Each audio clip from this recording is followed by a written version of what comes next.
Positive energy all the time. Good to see you all this morning. Hope you're doing great.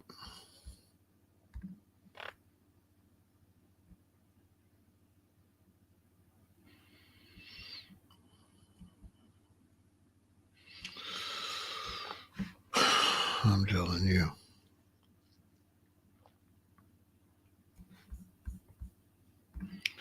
I should be probably sleeping, maybe. I don't know.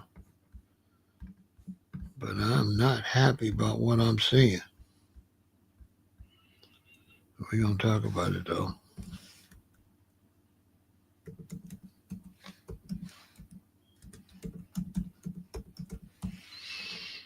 It don't make no sense. I'm telling you. Rep your city as usual. I represent Chicago, Illinois. Man, I'm telling you.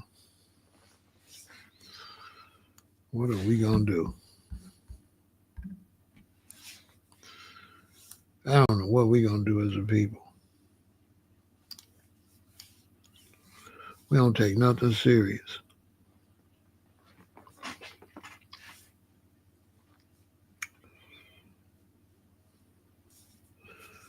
We get hyped up over, news stories and stuff like that, but things that really benefit us in our community,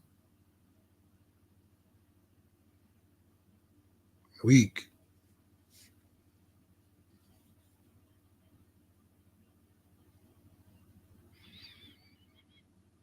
Weak, weak, weak, weak, weak.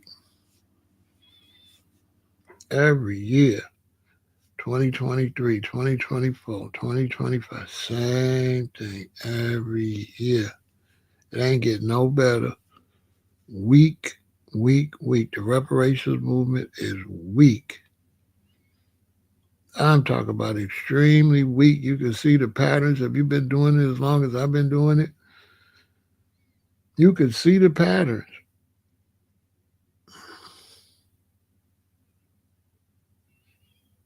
You can see the pattern. You can see it.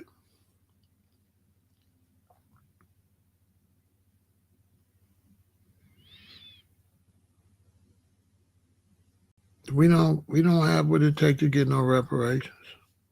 The black man is weak. They didn't turn him into a gossiper. He want to gossip. He ain't,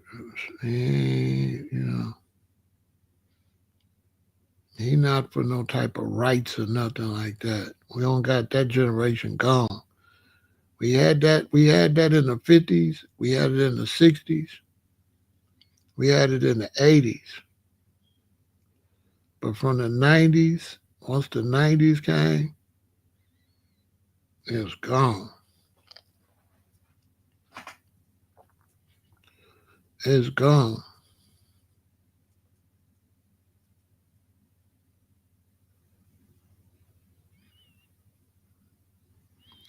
Basically,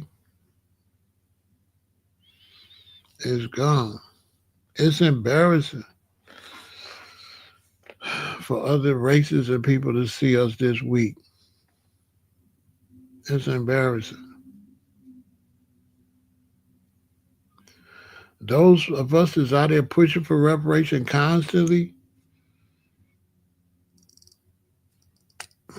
what we can't listen. You're supposed to be pushing for reparations to bring more and more people to push for reparations. But some of the people that's already pushing for reparations only doing it 2 or 3 times a year. So how you gonna bring in more people when the people you bringing in ain't standing on nothing? I mean, the reparations movement is weak.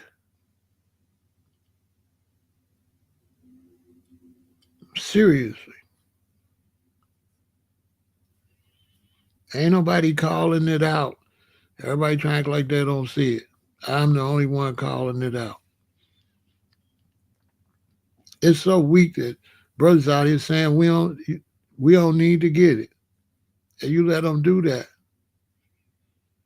I mean, it's weak. We putting everything in front of that. And I mean everything. Anything happen, we put it in front of it. Then turn around and say that America doing that to us. We be saying, America got money for war, but they ain't got nothing for reparations. You got gossip and YouTube and social media for everything except reparations yourself. You putting it last too.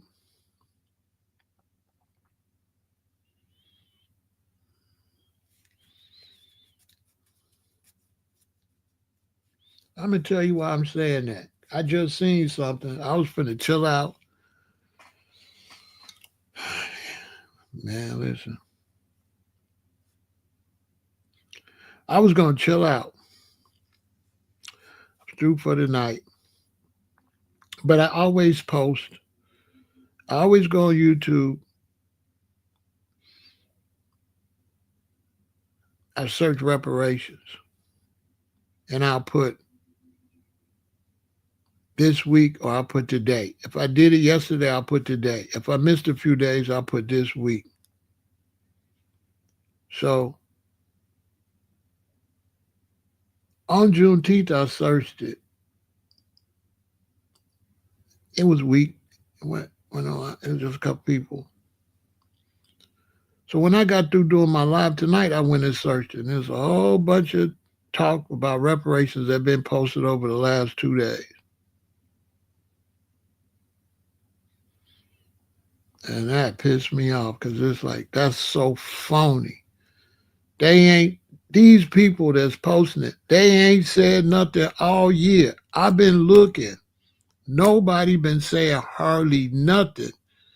The ones that have, they on Pay Blacks. You go to Pay Blacks, you're going to see every video.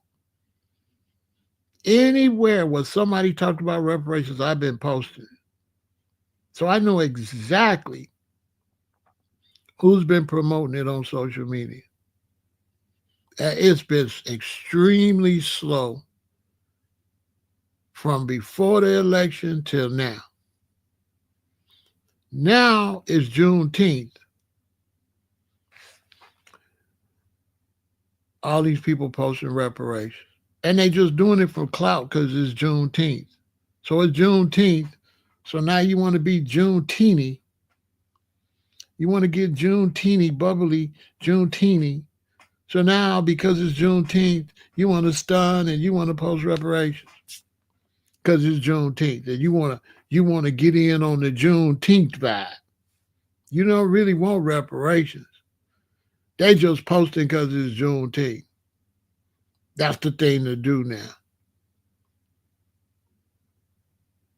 By next week, they be gone all summer, all till next Juneteenth, or maybe a Black History Month, or it's got to be something like that, where you could do that to try to get some views. You can see they're just doing it to get views. Oh, it's Juneteenth. Let me post something about slavery or something about reparations to get some views. But as far as really posting it, to really push the line to get reparations, I couldn't believe it, man. So now all of a sudden I got 9, 10 videos I got to edit. When just the other day it wasn't none. It wasn't none. It was none. So they look phony. They all look. It look phony. It don't look real. It look phony. It's like it's only doing it because it's Juneteenth. You really don't want no reparations. It's just something to post for views. You're not really campaigning and protesting for reparations like that. You don't even want it.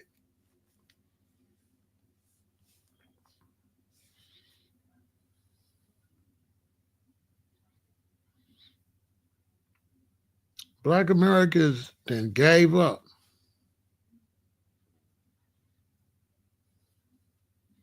You can tell in everything we do. You don't believe you could get no businesses going. You don't believe you can open no stores. You don't believe you can get no gas stations. You don't believe nothing. You just get up and go to work and buy stuff and party and caca and kiki.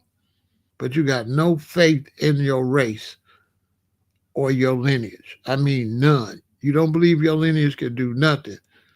Sometimes you believe you could do something, or you'll try to open up a nail shop or something like that. But as far as the group think that the Japanese got, that the Mexicans got, that the Nigerians got, that the Ghanaians got, that the Jamaicans got, as far as that type of mentality, we don't got it. We ain't got it. There's no foundational Black American or American descendants of slavery pride. None. There's no sense of pride. There's no sense of unity. There's no sense of accomplishing nothing. Even when you have your rallies, you're just out there to be seen. You don't care. You're just out there to be seen.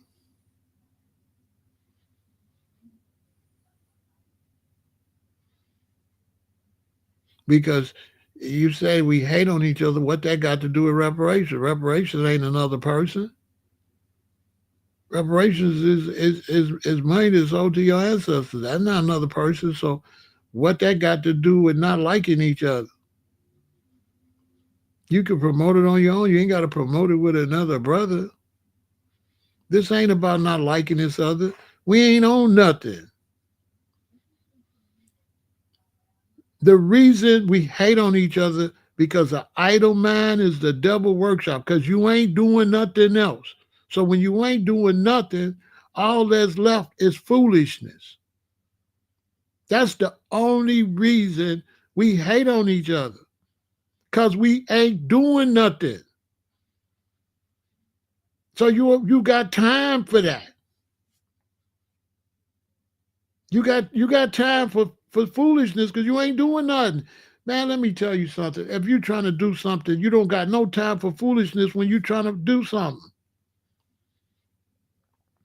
The reason Black Americans, foundational Black Americans, don't do nothing because you lazy and you don't got no faith. You don't got no faith you could get nothing done. You've been totally beat down and brainwashed. You don't believe you can do nothing. You don't believe it. You say reparations, how many Black men? Man, we deserve it. We ain't gonna get it. We ain't, that's all you are. So yeah, you got a lot of time now to just do stupid stuff.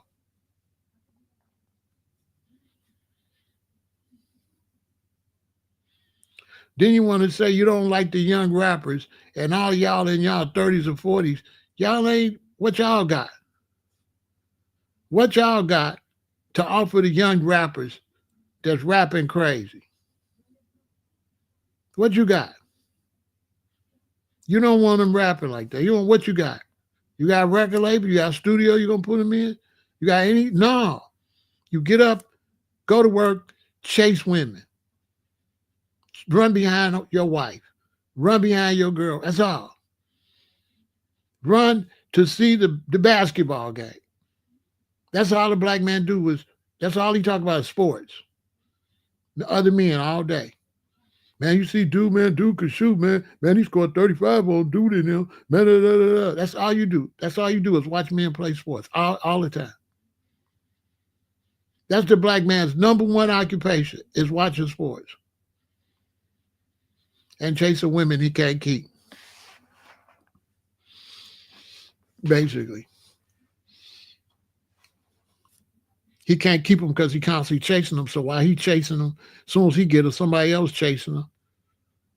So she running all over the place because you'll chase any woman, even if she married or whatever. You don't care. As a matter of fact, you think it's better if it's somebody else's woman. You think you're doing something. If you sleep behind another brother, and you'll do that all day. And don't get no babies out of it. Just shooting blanks. Ain't having no children, ain't building a population or nothing.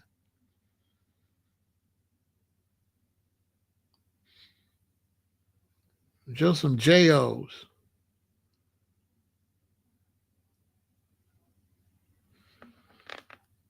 Just some JOs.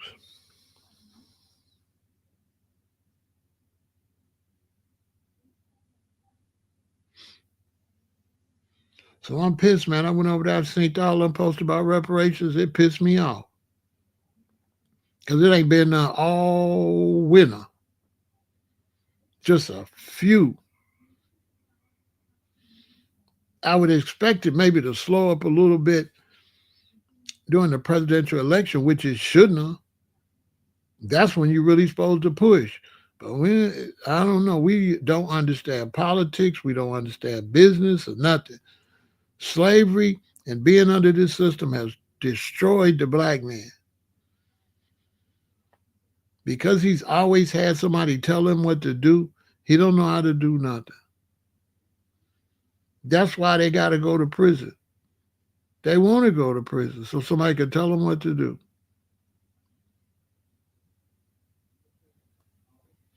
Get out of prison and lost, don't know what to do, ready to go back.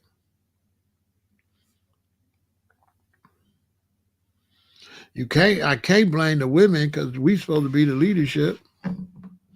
They're gonna follow what we do, and we ain't doing nothing. When you think about how many of these brothers, foundational black Americans, will be running to get reparations once the hardworking brothers and sisters get it, it's disgusting. It's gonna be a whole bunch of people going to get it, but nobody fighting for it. Nobody.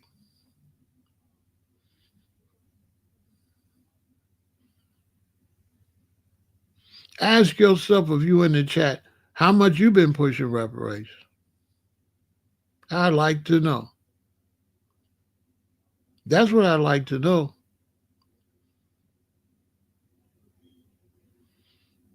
That's what I'd like to know. If this sounds good to you, I want to see your accounts. I want to see your social media to see if you're saying something wrong with us when you is one of the people.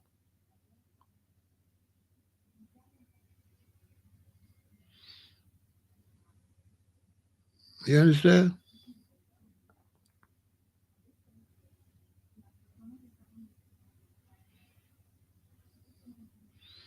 You say they not following black men, they following other women. How they gonna follow a black man? You ain't going nowhere. Where you going? How they gonna follow a follower? You ain't no leader.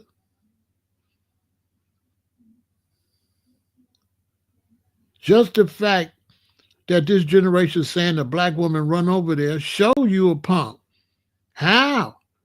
How's she running over you? Cause you weak. She not supposed to be able to run over you.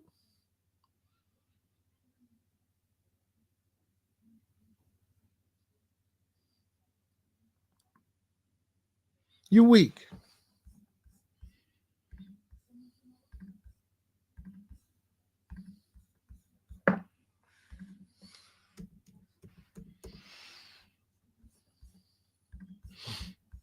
Totally weak. Even your philosophy about women, guess what kind of man you got it from? This was your leader. This who taught you about women.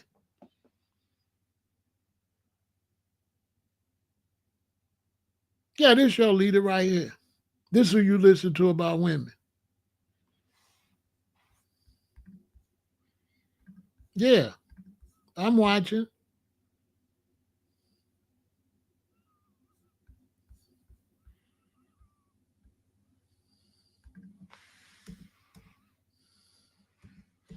This was your leader. All the brothers. They was coming over parroting what this guy was saying. Oh man, he was really telling them how to deal with women. This is who y'all was taking. Okay.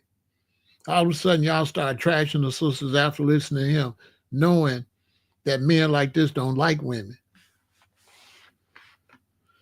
So, of course, he going to have what he was saying. Of course. This is your leader.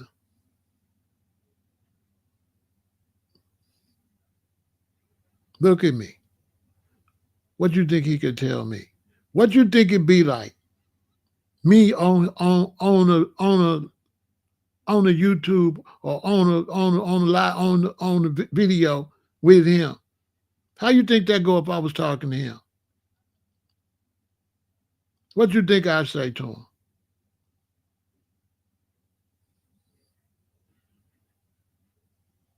How you think that go?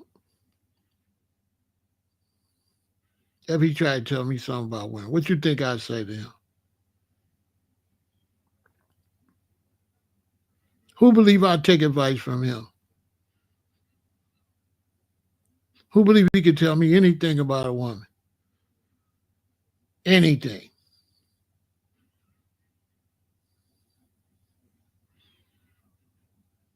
Who believe that?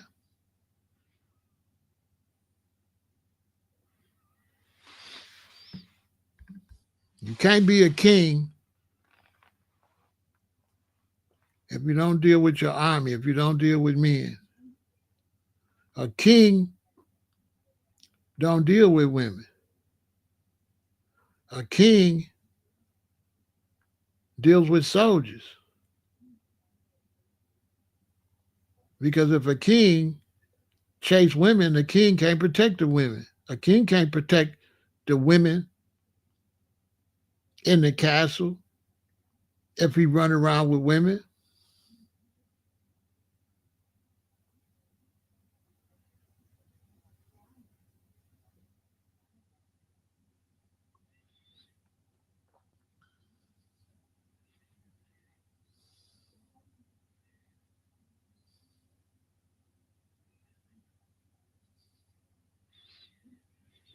I don't know if that's true or not, but if you say so.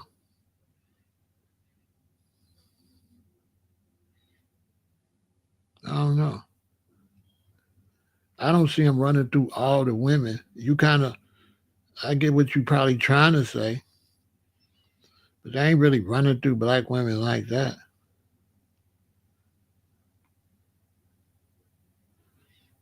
I get what you trying to say, but where you live at? Where you live at, Maya? What city you live in?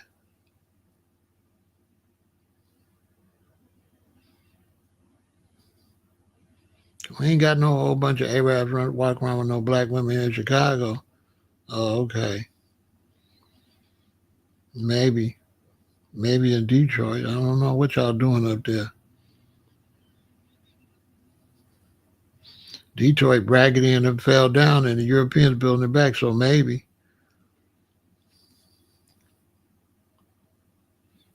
Maybe.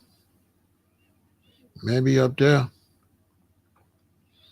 I don't know what you're talking about though. I can't take a couple women that go in there and say the women. And so you probably you probably overstating it. You probably taking a few cases and trying to make it like it's common. That's probably most likely what you're doing. Because I ain't seen a whole lot of black women with no Arab babies.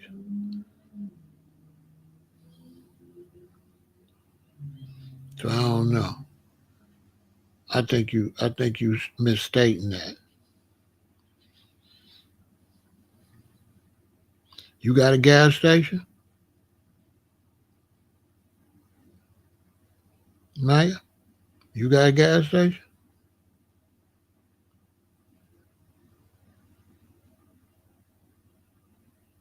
You got a gas station.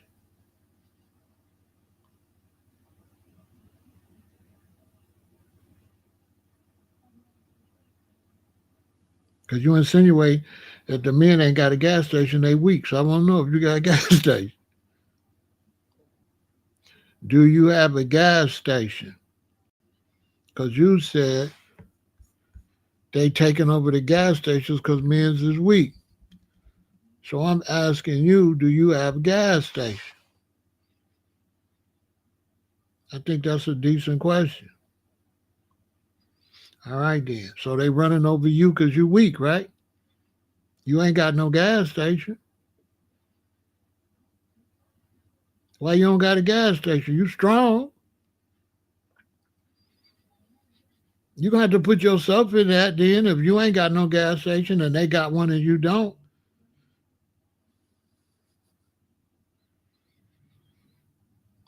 Do you got a gas station to try to prevent that?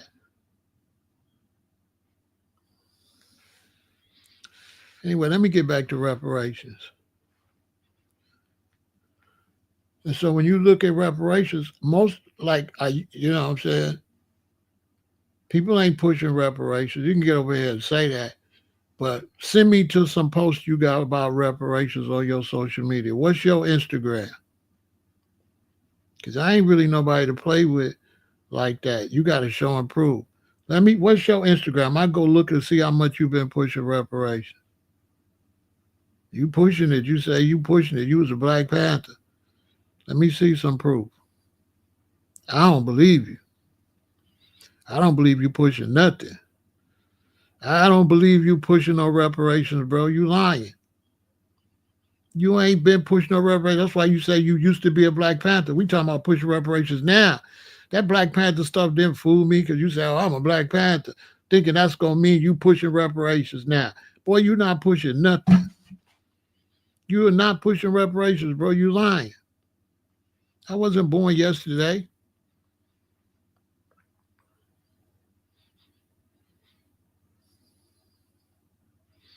I was not born yesterday. You are not pushing reparations. Very few of you are. Very few. That's a fact. Now you show me, tell me to go where to look to see all these reparations you've been pushing. I should be able to see it. I show you mine, and you tell me where yours is at.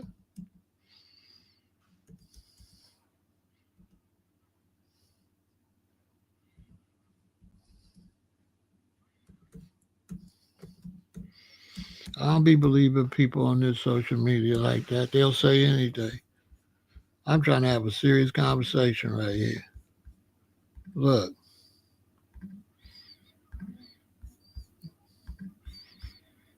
this where I'm at. Every one of these posts is about reparations. You see the first one? I just posted that one. That's why I got mad. It's a bunch more I got to put because I've seen a whole bunch of them. But when I've been making all these posts, I ain't seen none. I ain't seen, these the only people I see that's been saying something. And they far and in between. It's like pulling teeth to find them. But I'm doing the work. I'm trying to spread the information. But I don't see nobody else. I don't see it nowhere. I see Yvette pushing it.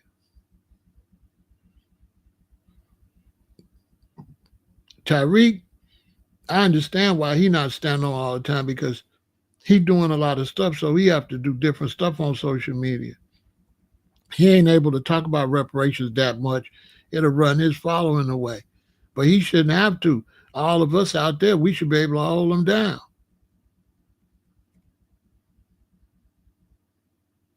Reparations, reparations, reparations, reparations, reparations, reparations, reparations. And I'm getting a lot of people looking at it. But I'm saying, where's everybody else that's pushing it? Why is nobody ain't pushing it? And why ain't waiting until Juneteenth? So that y'all really believe that Juneteenth come and you could push reparations and then all of a sudden you could just go away and go sit down somewhere? You know what I'm saying? Some people is probably pushing it, but anybody pushing it, no, I ain't lying. It's weak. Anytime you gotta wait every year to Juneteenth or Black History Month, that's weak.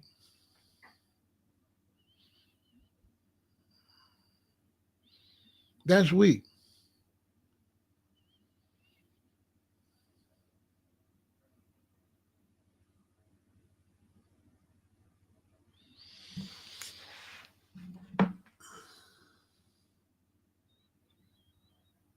It's sad. It's absolutely sad. I mean, nobody's gonna take us serious.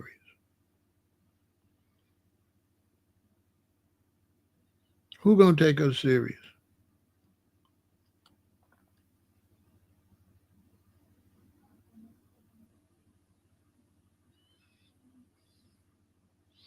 Who gonna take us serious? The older generation burnt out. The older generation ain't never been on nothing anyway. They ain't been on nothing. Them Black Panther brothers, they disperse like sheep. You ain't hear nothing from them no more. I've been in the Black conscious movement. There was a bunch of losers, like temporary Black conscious dudes. Facts. Get into it because it's a fad. You get into it in the 60s, then disappear. Then another group get into it in the 80s, then they disappear. They burnt out. They was never in.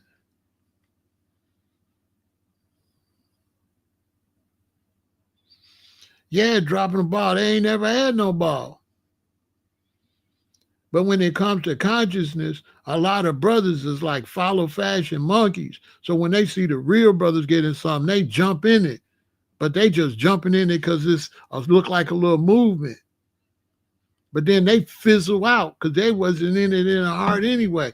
This happened constantly.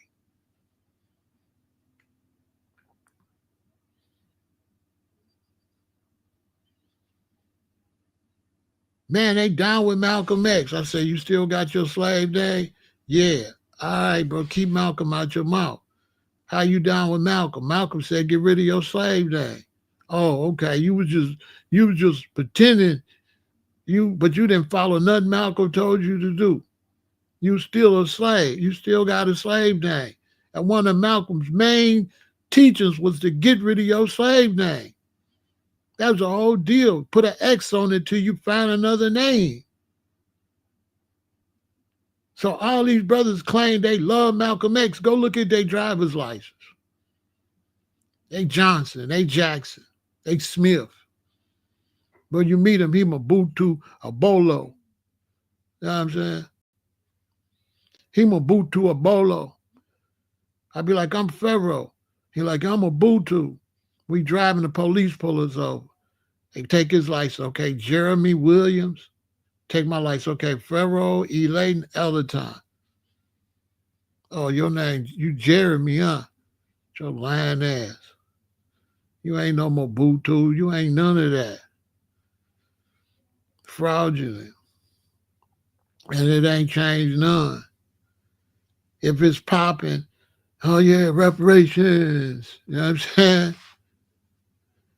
Yep. Call yourself upside down. Ain't standing on nothing. Just want a car and some gators. And then get on, put the red, black, and green on, hustle people for some money. Ain't standing on nothing. So it's like when you go and look, this is over years I've been checking this reparations thing. I've been pushing it. We dropped the ball last time when Biden was running. This is how long I've been pushing reparations. When Biden was running, they just didn't say nothing. They just let him get in there and they didn't say nothing. Trump get in there, they ain't saying nothing. It's like it got to be a festival or something. Then they be like, yeah, reparations till the festival is over. Then it's quiet. It's like when you're trying to build something like that and then everybody stay weak, it'll just die out. Because it's like we ain't got no strong brothers out here. The brothers ain't strong within their own self. They want the other brother to be strong. They be like, yeah, man, they not strong. And the one that say they ain't strong ain't even strong. You know? It's just like no strength. Like we looking real weak. You know, people supposed to be having to deny us reparations, but we just letting them not giving to us, just straight up. Man, and then we gonna turn around and say they gave it to the Japanese. The Japanese was standing on business. You better go watch some videos on the Japanese asking for their money. You say they gave the Jews. The Jews be standing on their culture 100%, 10 toes down. You ain't like them Jewish people. All these other people, they go get what they want. The LGBTQ movement is stronger than the reparations movement. They go get their gay rights. They go get it.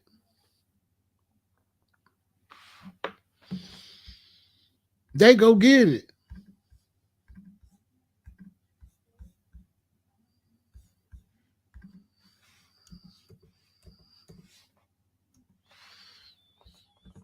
Man, listen, they go get it. They got a whole month. I watched them build it. They come outside in big numbers. Big numbers.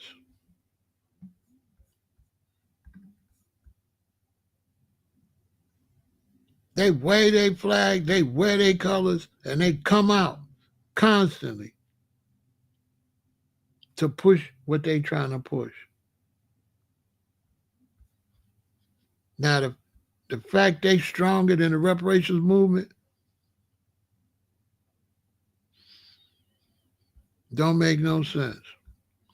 And look at this Maya dude. He's soft. Look, every time I say something, look, actually, they have more rights and respect. Bro, you really get on my nerves. They ain't got none. They went and took that, bro. Ain't nobody gave them no rights. They went and took it. You kind of getting on my nerves. You know what I'm saying? Come back tomorrow. So I ain't really feeling you. And you blowing me. I don't like you. I don't like him.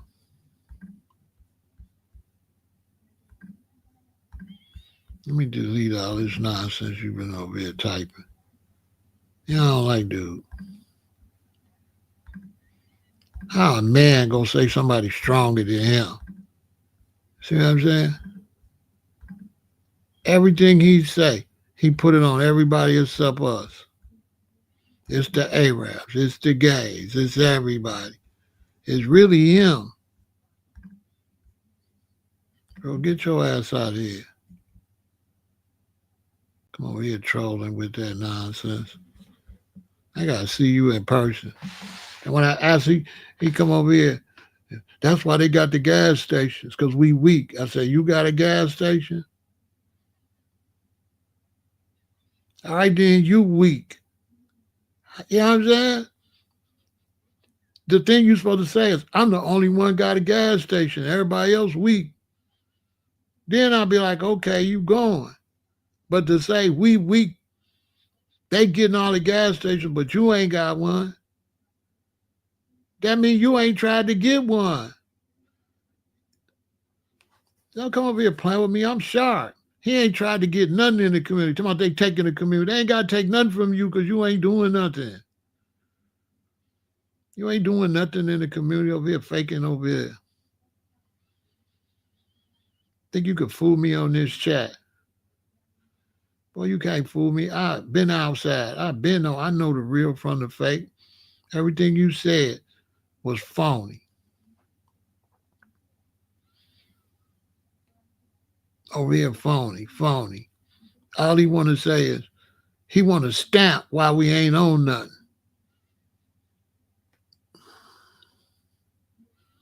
When you want to stamp that too much, that tell me everything about you. Because you could keep stamping while we ain't on nothing, but you standing on it like I'm standing on it. I'm bringing it to the people saying we ain't on nothing. You ain't telling nobody they ain't on nothing. So how you helping something if you feel we ain't on nothing, but you ain't pushing that line telling brothers and sisters we ain't on nothing? That means you the one ain't on nothing. Show me where you been telling people we ain't on nothing, except other than on in my chat. They're talking about you used to be a Black Panther. That's all I need to hear. You used to be. Maybe you might have been an informant. You might have been one of the snitches, for all I know. I don't know you like that. A whole lot of feds was Black Panthers. Black Panthers was started by the police. Remember that weirdo stuff. That's why we ain't this and that's why we ain't that. See what I'm saying? It just don't sound right. It just don't sound right. I'm over here to make us be on something. I'm over here saying we ain't doing nothing. We need to step up. I don't like hearing no brother keep saying, that's why we ain't this and we not that and we not this, and ain't trying to push you to be nothing, just laying on the fact that you ain't nothing. That's the difference between my conversation. That's why his conversation, I ain't like it. Because he was just standing on that. He was pushing we not nothing. And I'm pushing we need to be something. So me and him, we wasn't matching. Because this is to stimulate you to be something. All this conversation was, we ain't nothing. That's why we ain't nothing. That's why we ain't going nowhere. And all it is.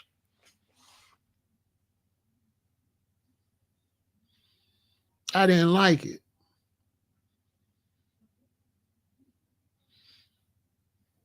Like the older generation burnt out. But he said he from the older generation. Just, you know what I'm saying? He one of the burnt out ones.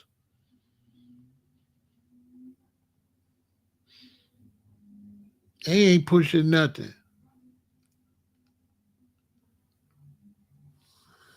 I'm trying to motivate and let brothers know, because the brothers lead, the sisters will follow. We need to really, if we want reparations, we need to act like it. If we don't, then just stop acting like it. Just leave it alone. It got to be one or the other. We cannot do this every year. Nobody want to see no half reparations movement 2025, 2026, 2027, 2028. You at the same speed. Nobody want to see that. It's like some going to have to change. You're going to have to pick it up.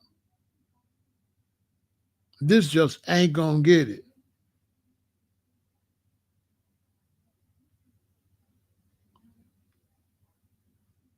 It's just not.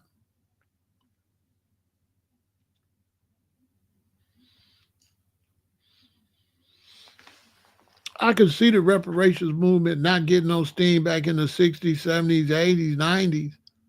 You have social media. But with social media, I don't understand why foundational Black Americans are not taking advantage of social media. We on the TV now. I'm on TV. Don't you see I'm on TV? YouTube is TV. TikTok is TV. Instagram is TV. Facebook. You can get your message out now. You can push. But you got to have some kind of cause or some type of drive.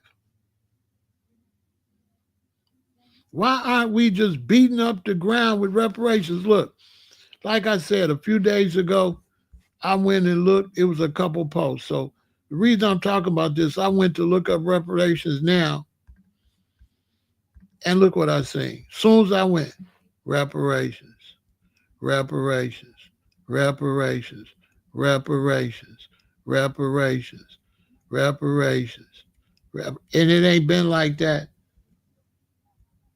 And because I go at least twice a week. If I miss, I'll go back. Look, reparations, reparations, reparations. Look, reparations, reparations, reparations. Because it's Juneteenth. 3 weeks ago, it wasn't no reparations up here. 3 weeks ago. See, this is what I do. I come, right? I'll come, boom, it say reparations, right? Then I'll go over here and say filter. I'll put today. So look, when I put today, it's going to show me who talked about it today. Look.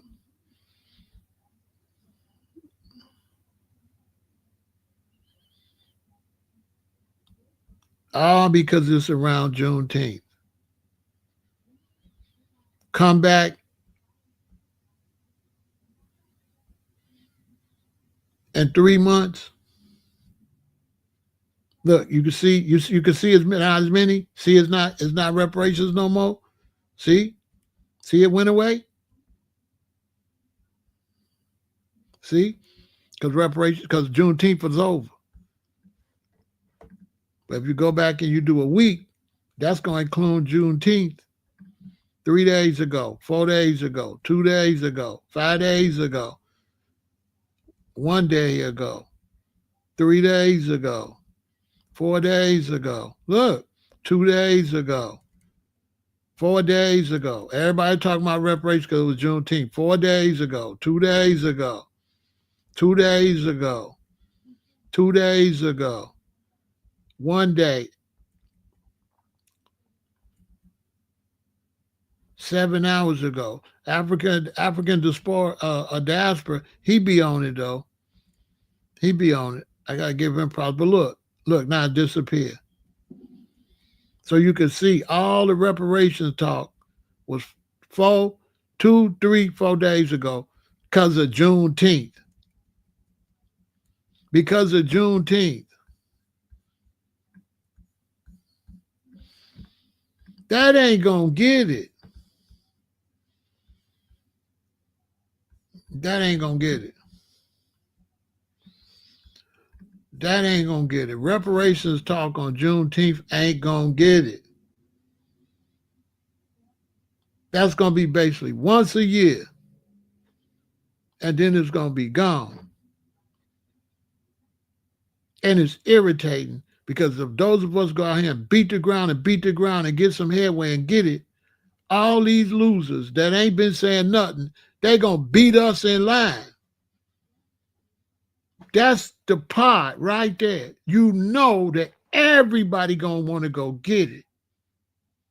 Everybody gonna want the cake once it get baked, but don't nobody want to bake the cake. It reminds me when I was gonna start my record label. I got a friend, and we was talking all the time. I told him I ran into somebody finna start a record label. He said we could start it together. I said cool. I went. This engineer that I met, Ron Gresham, that walked me through everything, he hooked me up with a lawyer. I went down to the studio, seen the recording studio, tracks where R. Kelly recording all that. Boom, this is what we're gonna work at. He hooked me up with a lawyer, music lawyer, Linda Minch. I talked to Linda and say, come the Monday after next. So that's like 2 Mondays. It's Monday, so not next Monday, but the Monday after I set it up. I called my boy. Hey man, I got it set up. We going 2 Mondays from now. We going to see the lawyer. We gonna start this label, me and you. Yeah, man. That's Monday. Wednesday, I call him. Yeah, man. The week after next Monday. Yeah, man. 2 or 3 days later. Yeah, man. That Monday comes next week. Hey, man, next week we going, man. We gonna do it. Yeah, man. Let's do it, man. Yeah. Wednesday. Yeah, man. Saturday. Yeah, man. Sunday night. Yeah, man, tomorrow morning, we got to meet at 9 o'clock. Yeah, man. The Monday come, it's time to go. I'm up getting dressed. I'm calling him. Nobody answer the phone. Nobody answer the phone. Nobody answer the phone. Nobody answer the phone. I'm driving down there. I'm still calling them. No answer. No answer. I get down there to have a meeting. I'm calling them. No answer. So now I got to concentrate on the meeting with her. She get the contracts and she put the contracts out there. And she say, Pharaoh, are you the only one? I look to my right. I look to my left. I said, yeah. So boom, now I'm the CEO of my own record label, Rule the World Records. At that time, it was Royalty Records, but I had to change it because I found out somebody like in England had been using it. Cool. He don't say nothing about the meeting. He don't say nothing. Months go by. Months go by. Months go by. Something like a year and a half go by. Finally, I put my first CD out. When I put my first CD out, I had been still seeing him all the time, so I showed him the CD. When he seen the CD, you know what he said? He said, man, I thought me and you were supposed to do that. That's what he said. I swear to God. I swear to God. He didn't mention it until he see me make it, until he see me actually produce the CD and see that it's really finna be some money made. He was ready to be all in. This a year and a half later. Year and a half, could have been almost 2 years later when the final product come out. He said to me, I was wrong, man. I thought it was supposed to be me and you. That's what he said. I didn't even say nothing. I didn't know what to say. I didn't say nothing. I was at what they call a loss for words. I couldn't believe he even said that. The man ain't mentioned it since the night before the meeting. Never said, oh man, I'm sorry I didn't show up or nothing. All the time I talked to him, he act like it never happened. You know why? He like these brothers with reparations. He didn't believe it was going to happen. He don't want to do it until he see you do the work. Then he want to jump in. That's how these black men are doing reparations. I blame the black man because he's supposed to be the head of the family. He's supposed to be the head. He's supposed to be going trying to get that money for the queens, for the children, for the grandchildren. He's supposed to be on the front line to get what they did. He was the one that was out there picking the most cotton. He was the one took the most lashes from the whip. He ain't pushing nothing. He'll leave people like me and a handful of us out there. And then when we work hard and build up some momentum, then they all try to pile in. But they so selfish and so messed up, they ain't gonna even try to help us get to the finish line. Because you got brothers speaking against reparations for their own race, speaking against the enslavement of their forefathers and stuff, saying they could keep the money that they stole from their ancestors. Now you think let me tell you something. If I was sitting here and you was sitting over there and you said to me, we ain't supposed to get reparations, I would never respect you a day in your life.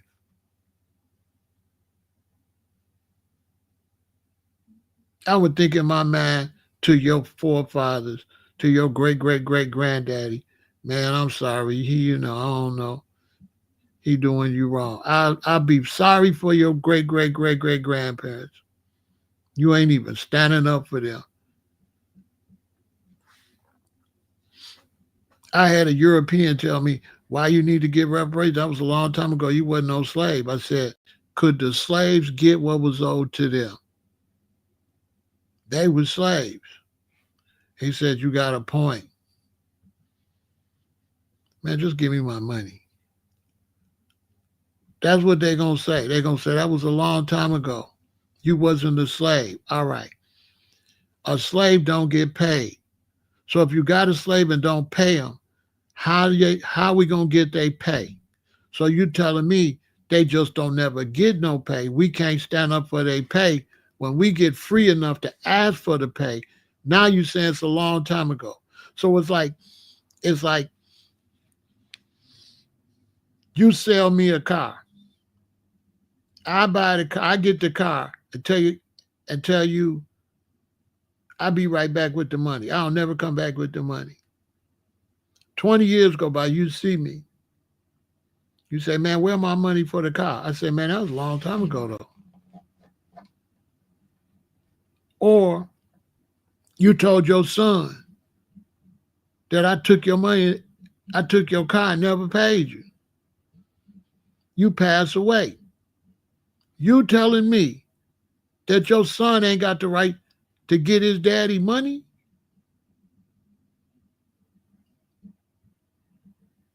And these the same people paid the Japanese that wasn't in them camps. These the same people paid the Native Americans. None of them Native Americans was here when that happened. Them Jewish people wasn't in them concentration camps that got that money.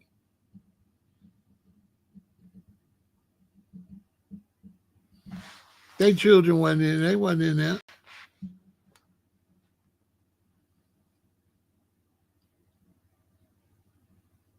And the black man ain't standing up for it. Because you know what the black man want to do? He don't want to stand up to the system for reparations. He want to argue with me. That's what he like to do. He like to get on social media. He like to sit around in a room. He like to argue with other brothers about who gonna win the NBA, who is this, who is that. In some cases, even gangbang and unalive each other. That's what the black man like to do. He ain't about standing up on nothing unless he's standing up against another black man. He down with that. He down with standing up against another brother. Now, yeah, he could do that all day. But to stand against the system, to get what's owed to their ancestors, no. They'll let them people rob their race. So it's like, I'm the type of person, if you're a black man and you say, you know, what we want reparations for, that's stupid. I never really want to deal with you again. It's a young brother I used to deal with. And I was pushing reparations, and I seen it. I had a message in my DM. And this message was, what you mean reparations? That sounds stupid. Now, I ain't said nothing to this dude. That's what he told me, because he seen me pushing reparations. He said, that's stupid. I told him, you watching me, I'm not watching you. That's what I told him. You watching me. You watching me push for reparations. I'm not watching you. Deal with that right there. And I ain't bumped into him yet, but I'm going to bump into him. And when I bump into him, I'm going to tell him, hey, man, going in my DM saying what I'm trying to do is stupid. You know, that could go bad for you right now. You know that, right? But I ain't on that. But I just want to let you know, just coming telling me what I'm doing is stupid. You know what I'm saying? If I want to, you know, we could take that up right now. You know what I'm saying? I ain't going to do that. But, bro, watch who you talking to. Your mama's stupid. Yeah. For having you. It ain't teaching you nothing. They teach you watch who you talk to. No, you stupid because you don't want your ancestors' reparations. And you stupid twice for talking to me. You got to be stupid thinking you could tell me something, little boy. Well, you better stay in a little boy's place. These are kind of losers out here. And he used to be, oh, so pro-black. Now you're just a loser.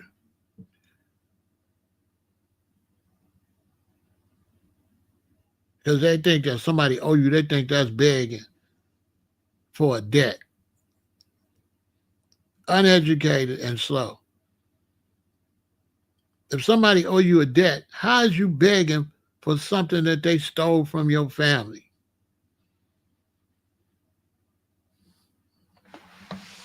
How is the descendants of slaves begging? How is the descendants of people that work for free and went through some of the worst treatment in the world?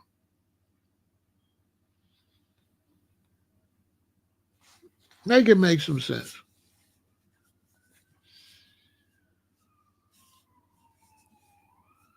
And then all these black men talk about it's stupid to get reparations. And now with the economy, the bottom going to drop out the economy.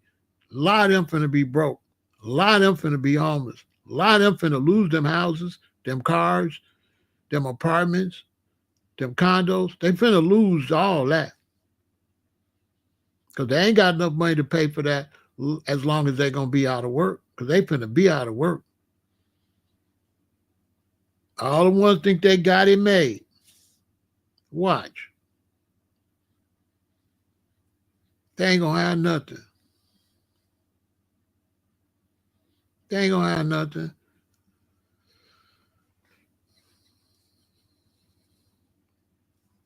You talk about you want to build generational wealth, and you don't even respect past generations. That doesn't even make no sense. So, bro, you want generational wealth in the future, but you don't respect generational debt in the past? You ain't no good banker or nothing like that, because I tell you something. Owe these people, and they going to haunt you to the grave for their money. They ain't going to let you get away with their money you owe them. They'll garnish your wages to get theirs. You let people take money from our ancestors and reinvest it and get rich off of your ancestors' money, because that's what they did. They kept their money. America got ahead because of free labor. If you got a factory and I got a factory, we both got 500 employees, and you got to pay your employees and I ain't got to pay mine, which factory going to do the best? Because all that money you paying your employees, I'm taking that buying double, triple stock. You can't buy as much stock as me because you got to pay your employees. So yeah, America gonna do better than England. Yeah, America gonna do better than everybody else because they didn't have to pay. They didn't have to pay for no labor. Just in business, that's just common sense. So you let a country not pay no labor and get filthy rich, and don't say you only rich because you didn't pay no labor. And then they talking to us like we uneducated, because many of us are. So they already know you don't got no conversation for them.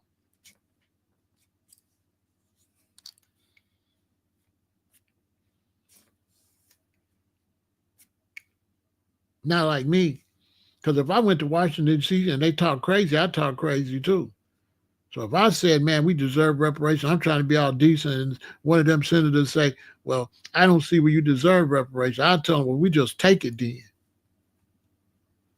Right there in the Senate and the Congress, in front of the president, everybody.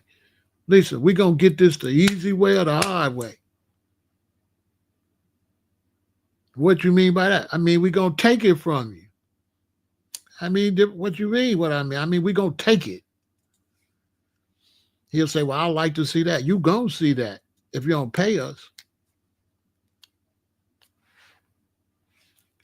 Is that a threat? That's a promise. You owe me money, and you're going to give us that money. I'm not finna debate with you what somebody owe me. I'm not finna debate with the person that owe money. I'm not going to let the person that owe money tell me nothing. You the one owe the money. Of course, you're going to say you don't owe it. What you got to say is irrelevant. And this is how we should be dealing with reparations. We're not listening to the people that's living off the money. They're not going to admit they living off the money. Find a fool, bump his head. If they could play us like that, they're going to do it. You ain't even supposed to accept nothing like that. Now I tell them in the Congress and the White House, listen, I'm not asking you for the money. I'm telling you, give us our money. I'm not asking you. See, y'all, but see, I need more black brothers and stuff to be on that. We got to be on. We not asking y'all for our money. We demanding our money. This is not negotiable. That's the only way you're going to get it. It's not negotiable.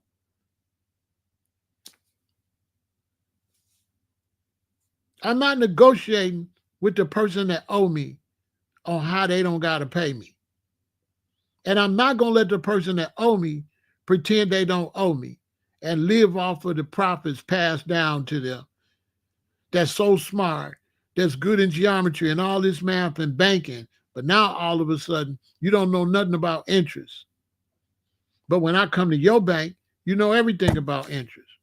You'll take my daddy's house when he passed away.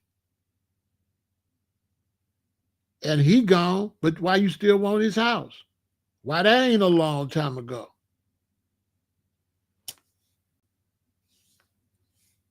Which it wasn't, because my great-grandmother was born just a few years after slavery ended. And I used to go to her house. So all that, it was a long time ago, is a lie too. My mother's grandmother was in it.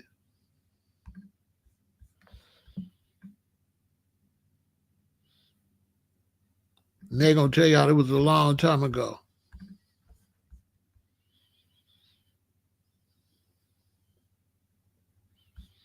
And look at her birthday.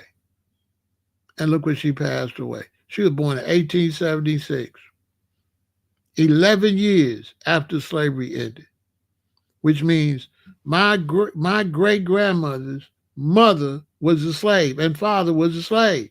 That's not no long time ago. Look, she passed away in 1993. I was going to Alabama in the 70s, 60s, and 70s. I stayed at her house. How is a long time away when I stayed at the house with a woman whose parents were slaves? That's a long time to y'all? That's not no long time. She passed away in 1993. She was born 11 years after Juneteenth. That's not no long time. And she lived to 1993. That's 2 lifetimes ago. 2 people back in your family and you in slavery. I'm telling you.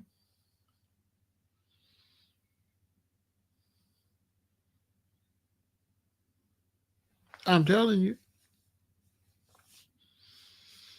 Go find out how old your granddaddy is and when he was born.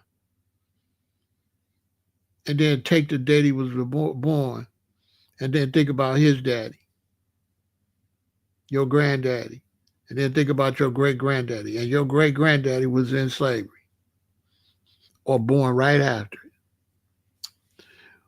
it. He was treated with sharecropping and Jim Crow. My grandmama couldn't go in no store and all that. That's when she was born, 1876. She couldn't go in no store. She couldn't buy nothing. They were still cheating her and robbing her. They didn't stop robbing you after Juneteenth. They kept on robbing you. Because Juneteenth ain't even the day you got free. You did not get free on no Juneteenth. You got free January 1st, 1970.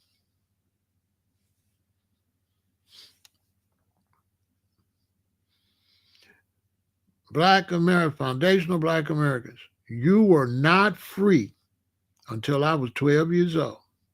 When I was born, I was not free. When I was born, I was not free. You couldn't go to any school you wanted to go to. You couldn't do certain things until 1970, until the Civil Rights Bill passed.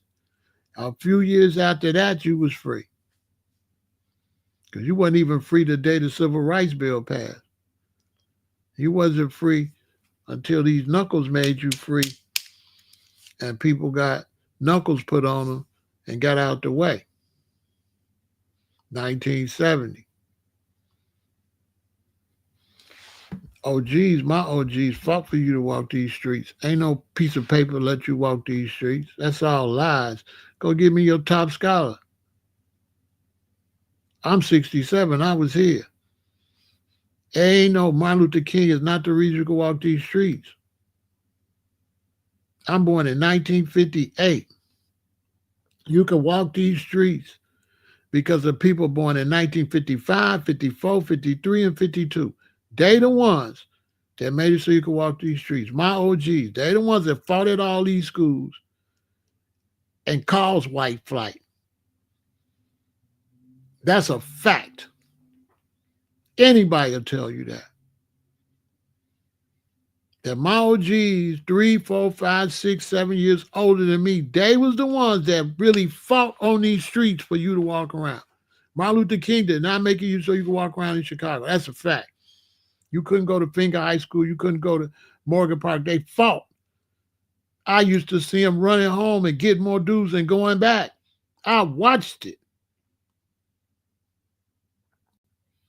And once my OGs fought their way to walk around, all I had to do was hold the line. That's all I had to do.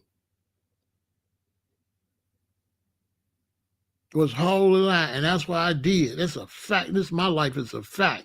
I went to Lutheran school, 7th, 8th grade, and through high school, and I held the line. Boy, didn't nobody play with me. And these was white kids and blacks. It was about 40% of us and 60% of us. Damn, they ain't play with us because once you get 40%, it's over with. They ain't play with us like, boy, they ain't never play with me like that. They ain't never play with me like that. I ain't went through none of that. Nobody played with me. The police didn't never touch me. These is facts. I got arrested a lot of times. The police handled me with kid gloves. Cause I ain't do all that yapping.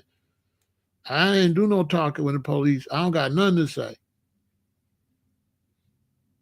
I don't got nothing to say. Take me to jail so I can hurry get out. And that's how you got free from my OG's fault. In Los Angeles, in Detroit, in New York, and all these places. That group is the one that made it so you could walk the streets. It wasn't Martin Luther King. When Martin Luther King came to Chicago, they hit him in the head with rocks and everything. He said he ain't never been that scared in his life. He said Chicago was the worst place he ever been in when it comes to racism. They tried to kill him out there. And them ones tried to kill Martin Luther King. They little brothers and they little sons, them the ones we was doing dirty. Well, I wasn't doing no Malcolm X or no Martin Luther King when we grew up. Martin Luther King wasn't our hero. Malcolm X wasn't our hero. Our hero was Muhammad Ali. So we was floating like a butterfly and stinging like a bee. And that's how you got free. You got free with these on everything. This way how you got free. I don't care what no scholar tell you. That's a fact. These right here is how you got free. On everything. Ask somebody my age, they're going to tell you ain't lying. These. Wasn't no police going to save us or nothing. We wasn't going to be running home from school. My OGs wasn't running home from school. That's how gangs got started. The gangs got started because of racism. The brothers was going back getting more brothers. So they mobbed up. So now when the whites left, they was still mobbed up. So when it was white flight and they left, the brothers was still mobbed up. They was a gang. I remember sitting on my boy Richard's porch right there on Aberdeen. And we hear somebody coming from Main Street. We hear all this noise. And get there, and it was our OGs. They got sticks and bats and stuff. Then they went. We didn't know what it was going on. Then about 45 minutes later or so, We hear him coming back, and he's like, yeah, and I hit him like this, I did it like that. When I got older, I realized they was talking about they went over there fighting with them white dudes. And that was Harold Vassell and all them, and they became the Lynchman gangsters. But they first grouped up fighting against racism. They don't want to tell y'all about that with the gangs. That's why all the gangs had literature about defending the community. All the gangs is out of order. The Crips is out of order. The Bloods, the Blackstones, the Vice Lords, the Four Corner Hustlers, the GDs and the BDs, they all in violation. They in violation. They violating their lit. They violating their literature. Facts. Facts. Ask anybody.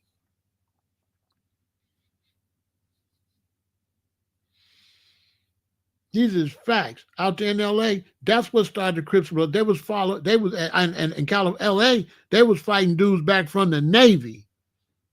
Real history. They was fighting white dudes back from the Navy, wanted to try to fight brothers on the streets.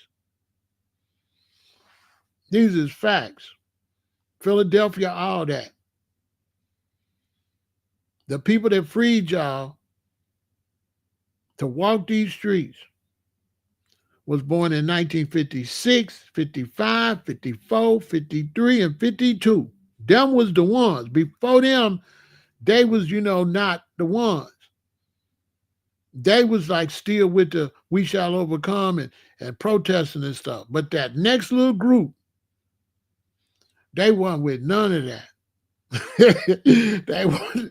they was with them hands. Them, when I'm in like 5th and 6th grade, I'm in 5th grade. The ones that got you free was the ones in 7th grade, 8th grade, 9th grade, 10th grade, and 11th grade. Them was the ones. All over the America. Them was the ones that got you free. They was too young to be the MLK group, and they was too young to be the Black Panthers. They was too young. The Panthers was a little bit older than them. They right under the Panthers. They was the little shorties the Panthers was trying to recruit, but they was about fighting. They wasn't hearing nothing. I told this to one dude, and he said, you ain't lying, because his daddy is one of them I was talking about. He said, my daddy told me about that. I said, your daddy wasn't lying. Your daddy was the one out here paving the way. They don't want to tell that history. I'm gonna have to write a history book too, I think. When I get through with this book, I think I'm gonna have to write a history book. Because if I don't tell this history, ain't nobody gonna tell it. Like this history ain't nobody gonna tell. You said fear Yahshua. Man, I don't give a damn about Yahshua or the Hebrew Israelites. Yahshua better get off his ass and come do something. Well, I ain't playing with no God. Where God at? Man, your God is somewhere sucking his thumb somewhere. He need to get off his ass and do something. Why I'm a worship a God that made me to be able to do for myself? That's a loser mentality. If God made you, he made you weak where you can't do nothing and you got to pray to God, what kind of God gonna make you where you got to beg God to do something? So God make punks? If God made you, you should be strong enough to stand on your own 2 feet. So let me tell you something, Twine. Your son gonna have to be on your titty his whole life. You ain't gonna raise your son to stand on his own. He gotta pray to his daddy. He gotta call his daddy. He gotta run to his daddy. I'm just asking you. Let's do that principle with your son. You ain't gonna teach your son to be independent. You gotta be his God for the rest of his life. Bro, get out of here with that religion. If me and you get into it, Yahweh Elohim is not going to show up and save you. You're going to have to know how to fight or you're going to lose. And I'm not going to let up off of you because of Elohim.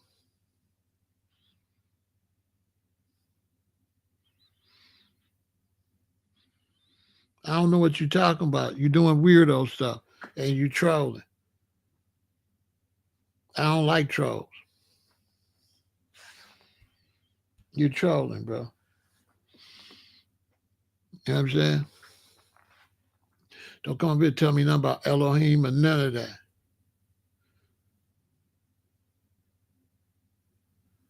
I ain't trying to hear none of that weirdo stuff. Yeah, they did. And Philly, yeah, they got down New York, Philly, all that. All that. They wasn't playing. No, they wasn't playing. They wasn't playing. Then the people let us walk so we could walk the street. Of course, history not going to cover that. History not going to cover that right there.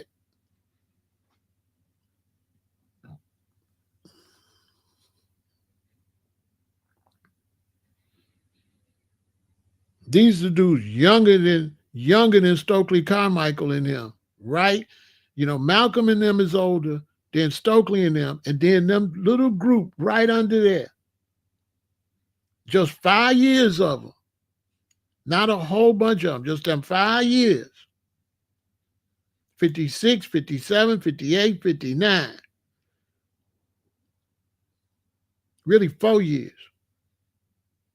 I mean, I went the wrong way. 50, I'm 58, 56, 55, 54, 53, 52. Them ones. Them the ones right there. 56, 55, 54, 53, 52, 19. Them right there. They ain't getting no history. I'm gonna have to get them their rightful history. They wasn't having it. They wasn't having it none. Them was the ones that came from down south. They wasn't born in the city.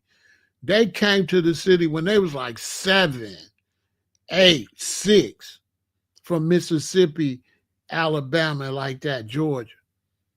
It wasn't a lot born in the city. It might have been a couple of them, but most of them moved here as children. Because when they talk about the Great Migration, it was also black flight, because a lot of blacks came up here because they was running for their life. They had to be gone before the sun came up. So that's why when you used to hear the old men talk, he'd be like, man, that old Oldsmobile, I opened that thing up, man. And he talk about how fast he drove to Chicago. And the reason my daddy and that generation bragged about how fast they drove to Chicago, because they used to have to get up at night and they used to have to drive really fast to get the hell out of that state before the sun come up. They had to cross them state lines and get from down there and get north quick. Because if they get pulled over anywhere, Alabama, Tennessee, Kentucky, that's a wrap.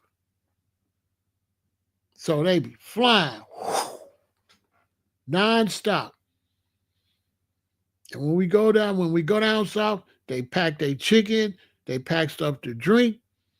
My mama and grandmama peed on the side of the road. They don't go to no gas station.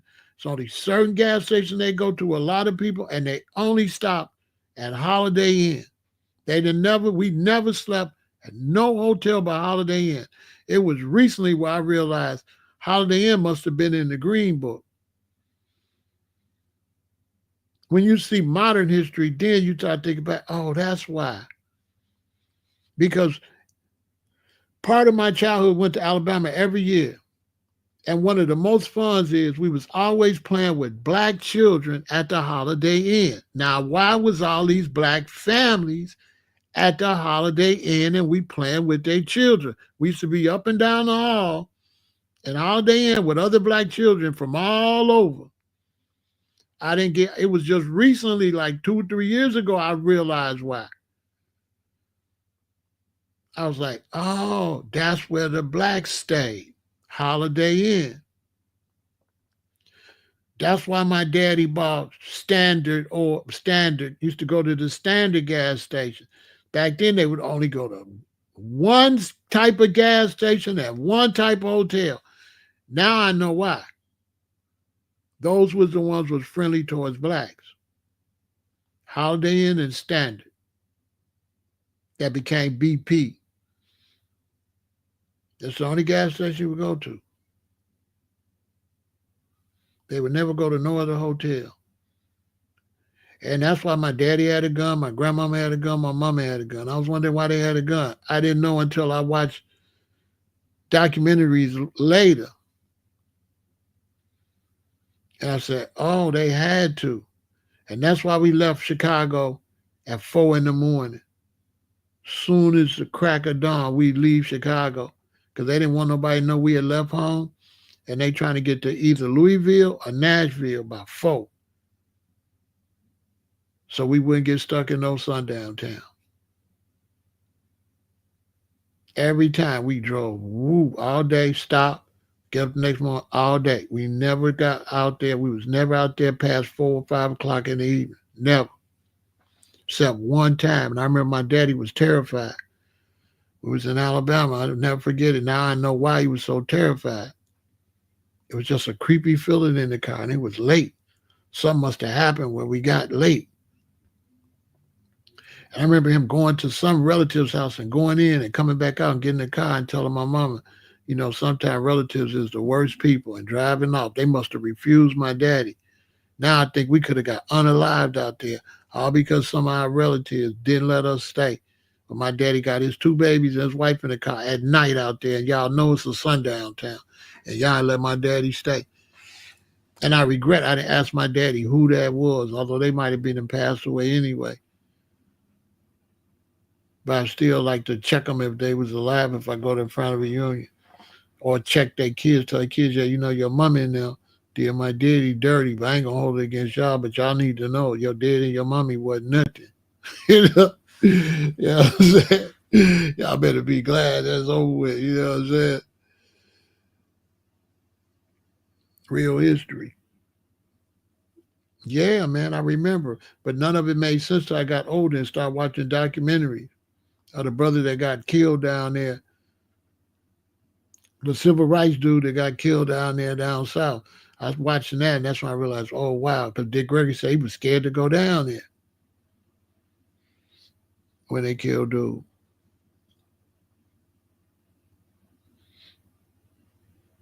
And that's when I said, wow, we was down there in that. When I started watching documentaries when I was like 40. Yeah, I was like 40. And now I'm watching documentaries and realize I'm down there in Alabama when I'm 5, 6, 7, 8, 9, in the middle of all that.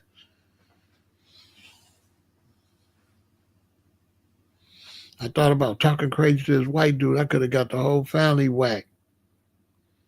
Me and my sister went in the store, and this big, tall white man just walked in front of us and stopped us and said, what y'all doing in here? And I didn't know nothing about racism and all that. And my grandmama gave me $25, and my mama gave me $25, which was a fortune for a kid back then in the 60s. So I went and pulled my wallet out. I said, I got $50. I got more than you. I probably got more than you ever make. You dummy, woo, woo, woo, woo, woo. And I went and told my daddy, Daddy, it's a man in there. Asked me what I'm doing in there. And my daddy went in there and told him, man, if you say something to my children again, wow. I remember. I forgot what he said, but he threatened the man.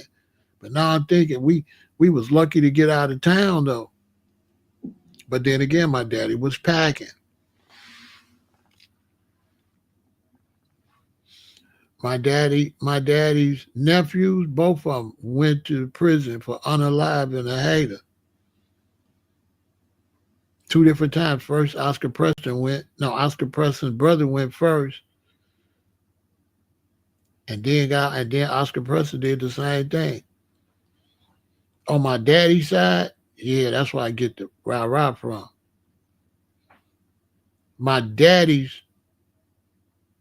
granddaddy, so my great-granddaddy, he escaped from slavery. He used to build those things that you build for the guns, those brick walls for the military. And what he did, he grabbed a couple rifles, he escaped, and he went up to Trinity Mountain down there by Decatur. And he built something for himself. And he shot anybody try to come up there. And that's how he got free.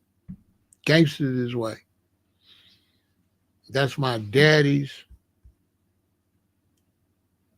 granddaddy. That show you slavery was real.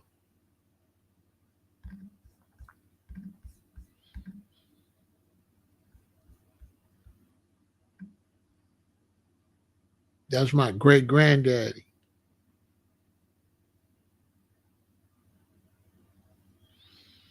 They escaped and went up to Trinity Mountain. So the history is real. It was really all that.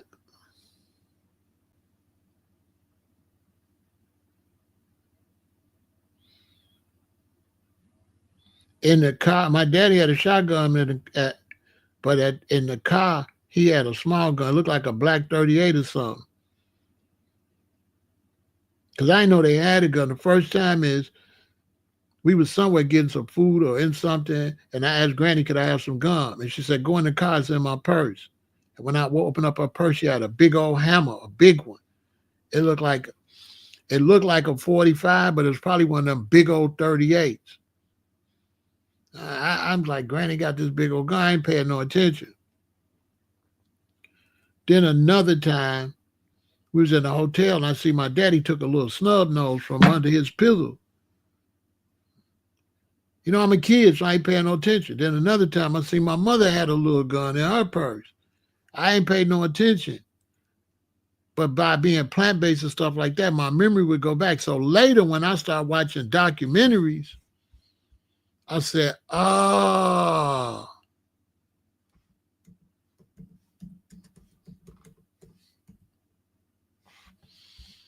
I said, oh. When I watched the documentary on Medgar Evers, and Dick Gregory and all of them, that was the first time somebody told me. Because, see, that generation, they didn't tell us nothing. They so smart. So my mom and daddy didn't tell us nothing about racism, nothing. They didn't tell us nothing about it.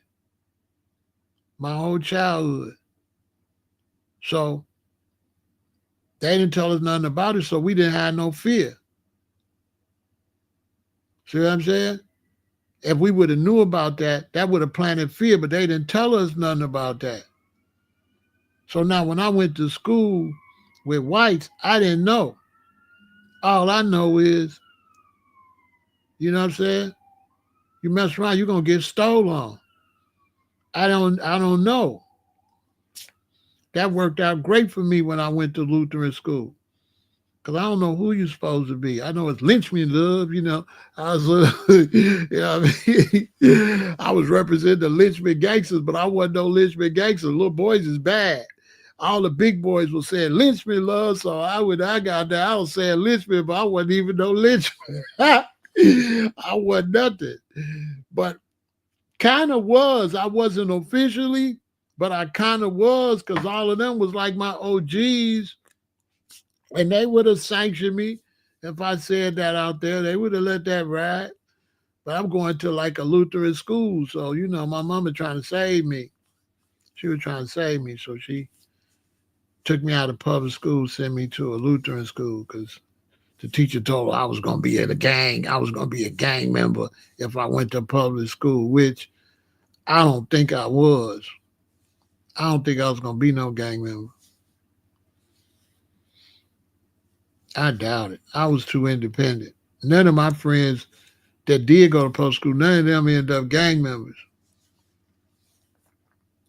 The gangs couldn't recruit us because we was the boomers of the baby boomers, meaning that everybody had a 1958 baby. So we outnumbered them.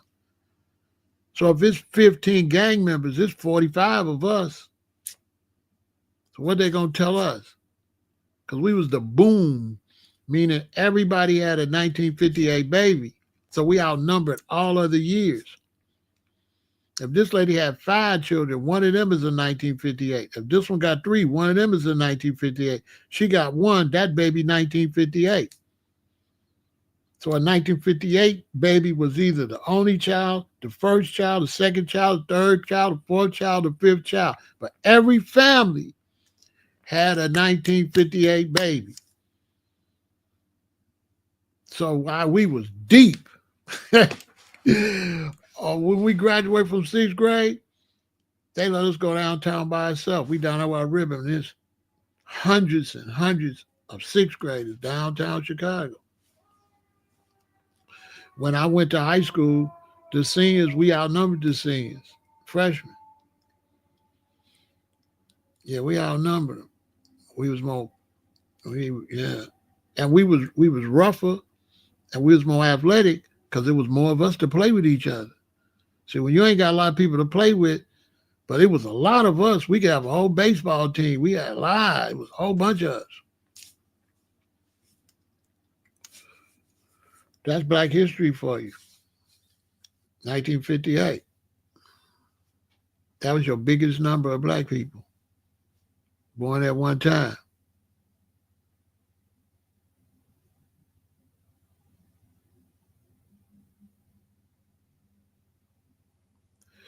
I was looking at Ancestry site, and I see a lot of my family as farmers as an occupation. You went back to the 1800s. Well, a lot of people was farmers because they lived in the South, and farming was something that they did.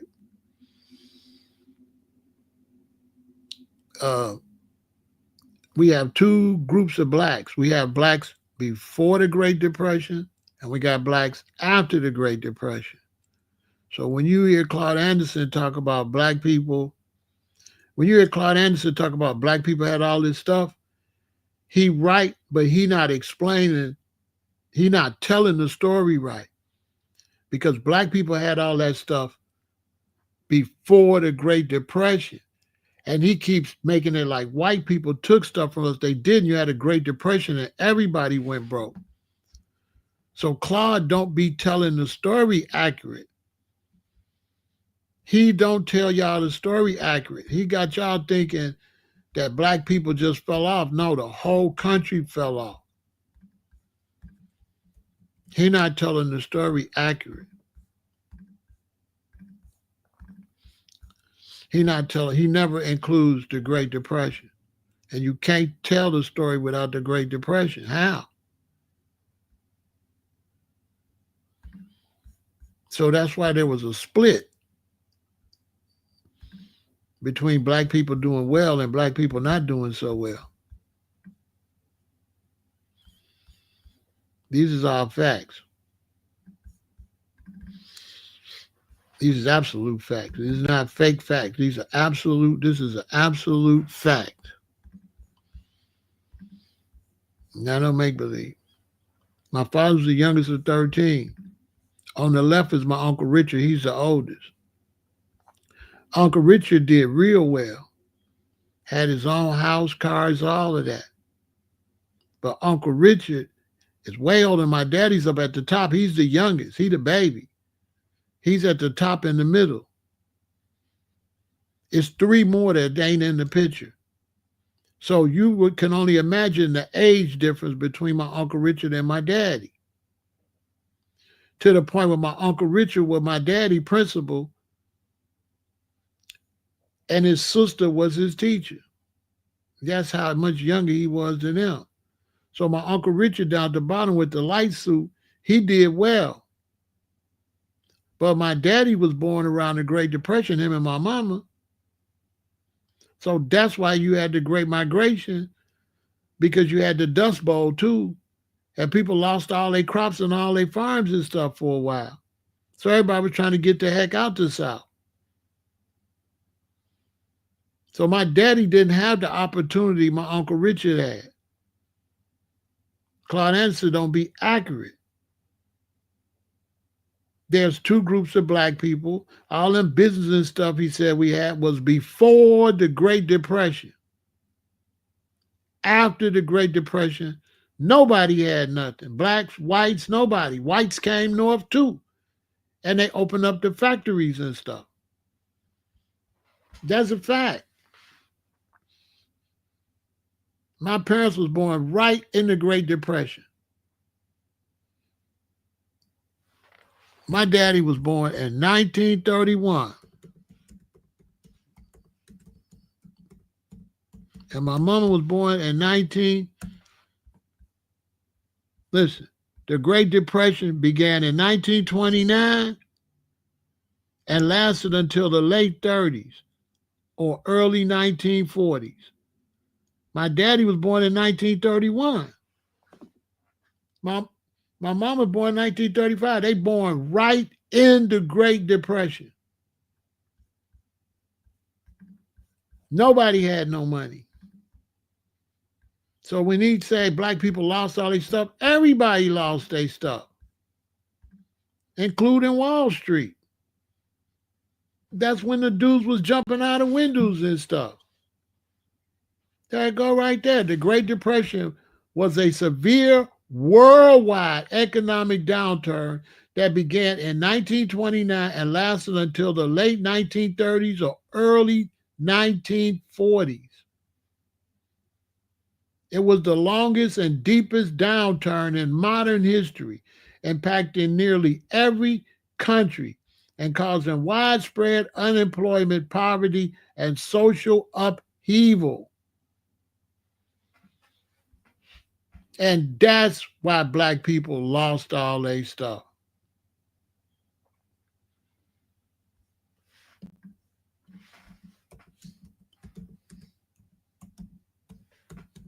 You see it say upheaval?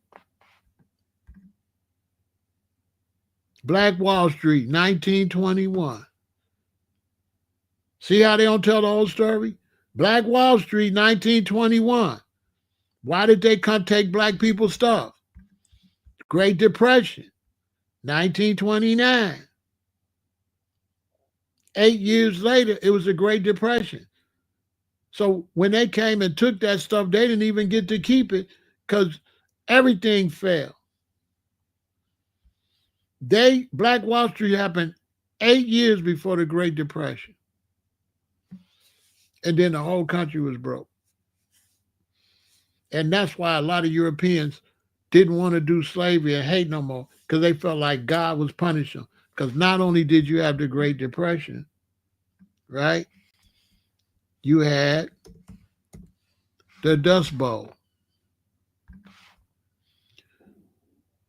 The Dust Bowl, a period of severe dust storms in the 30s, significantly worsened the economic hardship of the Great Depression. So the Great Depression came and then the Dust Bowl came. None of these scholars are nothing to teach y'all. You see all that dust? It wiped out everything.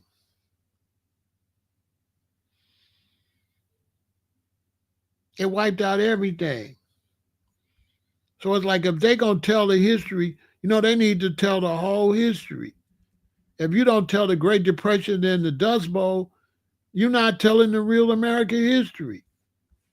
You can't it's not just wasn't all about race. It was a lot going on. Not just race. So it ain't like I ain't got respect for Claude Anderson, but he ain't telling the whole story. He not telling the whole story. Now, if he got some balls, he could come debate me. I'll debate him just because I respect him. I wouldn't debate nobody else, but I'd debate him and set him straight. We're going to get that straight. He can't talk to me like I'm no little boy. Because he ain't mentioned none of this. I don't know how you could tell history and don't mention the Dust Bowl.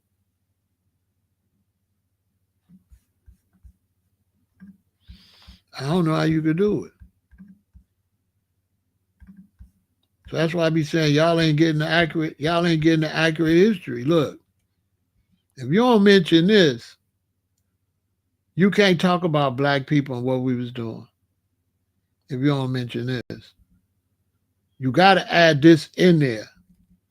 Look at that sky behind that car. You see all that dust? It wiped out everything. Look, 1920s contributing factors due to low crop prices. 1929, the Great Depression. 1931, the Dust Bowl. 1932, federal aid. 1935, the Dust Bowl. 1937, the need for aid. 1941, the Dust Bowl.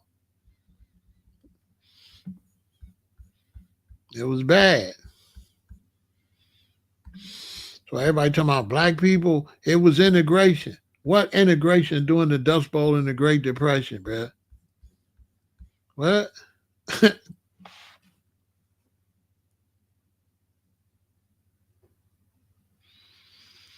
I got you. I got to figure out how to work Discord. I signed up. I don't know how it work yet. I got to figure it out. Everybody keeps saying add them to Discord. I got a Discord, but I don't know how to Discord it. You know what I'm saying? I got to learn. I'm 67. I'll try to keep up. What the hell is Discord? I sign up for everything. I just got to figure out how to work it.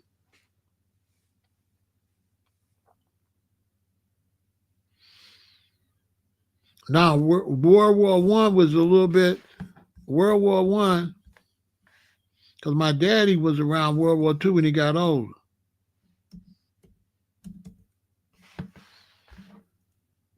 World War One was from 1914 to 1918. So World War One was right, kind of like before that.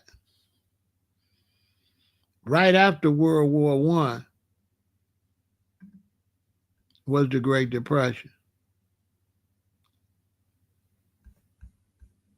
You know what I'm saying? World War One was from 1914 and 1918.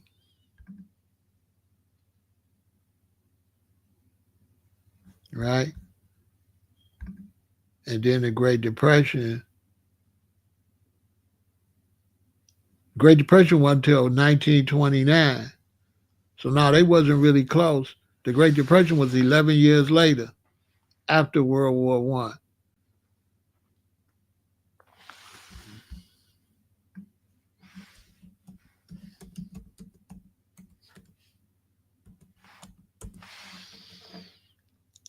And World War Two was 1939. So World War Two was right behind the Dust Bowl. So when World War Two broke out, my daddy wasn't nothing but 8 years old. And my mama wasn't nothing but 4 years old. And then at the end of the war in 1945, and then my daddy, he ended up going to Germany after that, being stationed after that, and going to Korea after World War II. But World War II was right after the Dust Bowl and the Great Depression. Some people think the Great Depression, because it was a worldwide depression, that kind of caused World War II. That kind of made Hitler trip out. Yeah, Red Summer.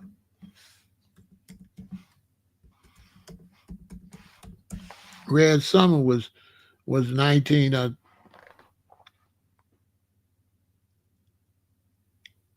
Was like 1919. My parents wasn't born yet, so my parents didn't go through Red Summer, and they wasn't born.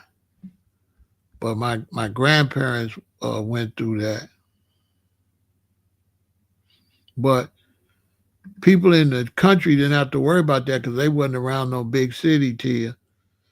So because they wasn't around no big city, Red Summer was a bunch of race riots in about 3 big cities where they was, attacking blacks. You know what I'm saying?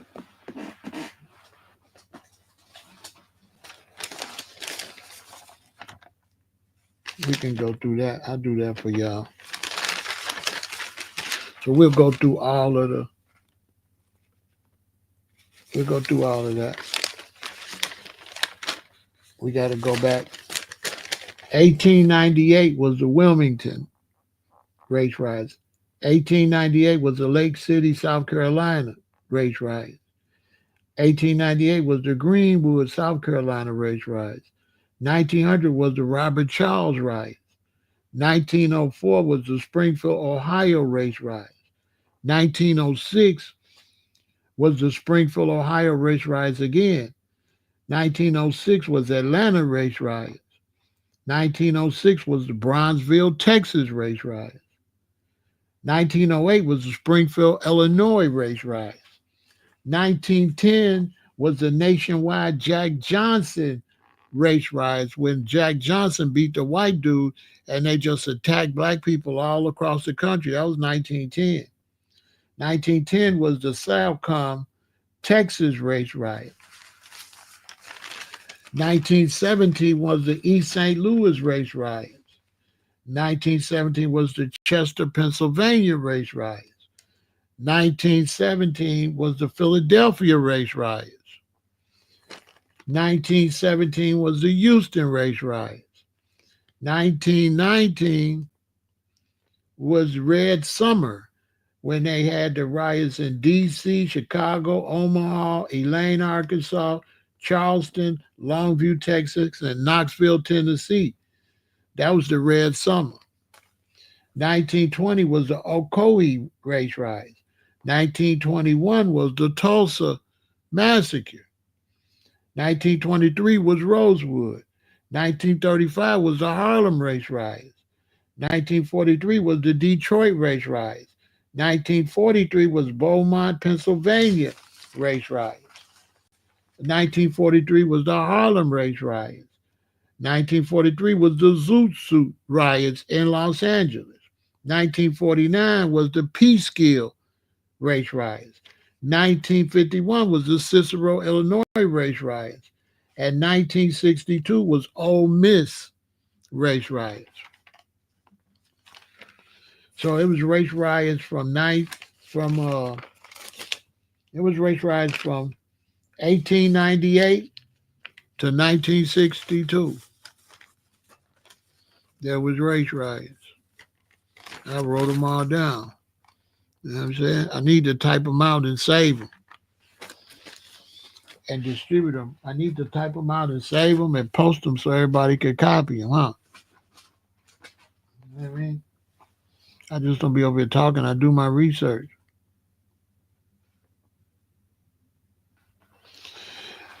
My opinion about Trump wanting to bring back Jim Crow laws, I mean, I wish whatever. I mean, he ain't going to be able to do that. That's not going to work. He just talking. How you going to do that? I will. I need to print it out and put it so y'all could get it. I'll do that. Trump, he can't. How you going to bring back Jim Crow? You know what I mean? Pockets, it's impossible. People got guns and stuff now. So it's not like that's not like the 1900s. Like, come on. People got weapons now. You might as well just tear the whole country up if you're gonna try to do that. This ain't black people from back there. Do what? They come to Chicago with that, it would be bad for them. Like this ain't, this ain't, you ain't gonna be able to go back and do that. You was able to do that because you brought the people in, had them oppressed, and you built that and kept them oppressed. But now once we got loose, you ain't gonna be able to put that back in the box. You ain't gonna be able to put that back. That's not gonna happen. That sounds crazy to even think they could try to do something like that. That ain't gonna happen. That's just people making stuff up.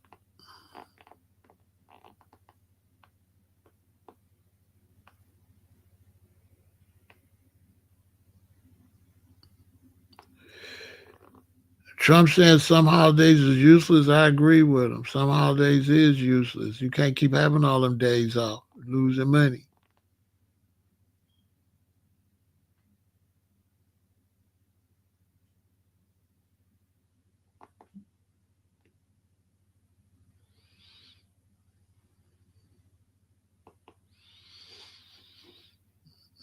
You know what I mean? I don't know if he was talking about Juneteenth. He might have been talking about Juneteenth.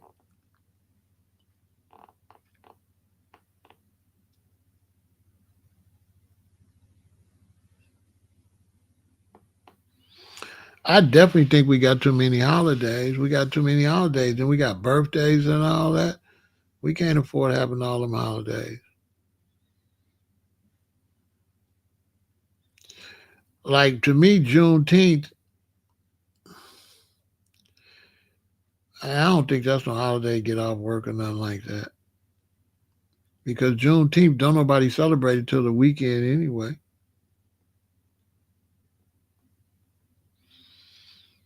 He might be. Columbus Day is another waste. This ain't the first time they did that. You know what I'm saying? To you that this not the first time they did that. They did that before.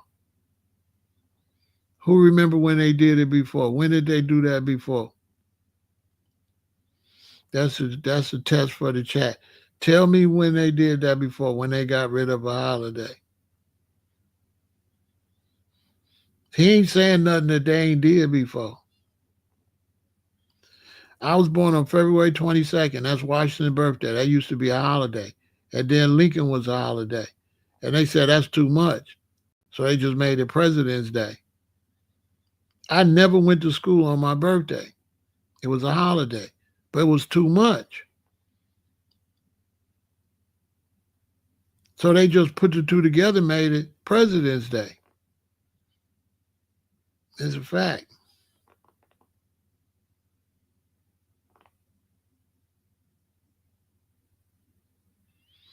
You know what I'm saying?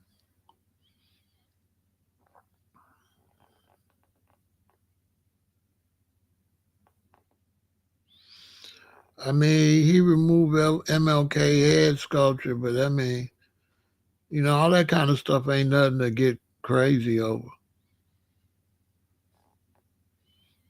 You know, I know some of y'all young, so all they gonna do is he gonna be out of the president. They ain't gonna do nothing but put it back. He just wasting his time. They ain't gonna do nothing but put it back. That's it. Whatever he do is only gonna last while he the president. As soon as he gone, they're gonna reverse everything right back. Just waste of time. He almost 80 years old. He ain't gonna even finish this term. Don't let him get y'all all bent out of shape with that weirdo stuff he doing. That stuff don't mean nothing.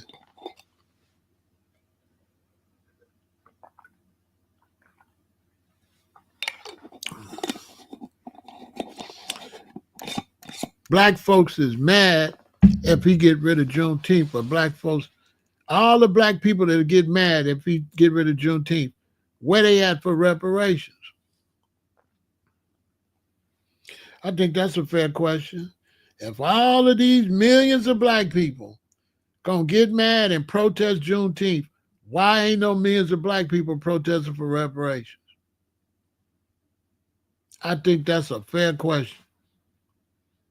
If Juneteenth represent the end of slavery, and you was slave for free labor, where y'all at for reparations? Why you ain't protesting for the money? So ask me, would I rather have Juneteenth as a holiday or my reparations? Pay me. You can keep the holiday. Pay me. I want my money. I don't care nothing about no holiday. We celebrating being being being released and not getting paid. Basically, like Juneteenth is the celebration of not getting paid my money.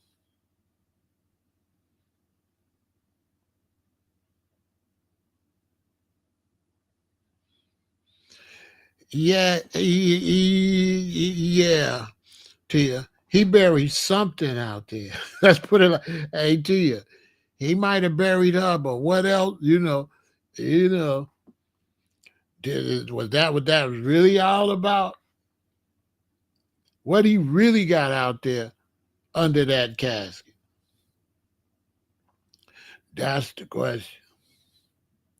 Because I never believe he just buried her out there. He said, no, he didn't bury her in no golf course. It's more to it than that, ain't it to you?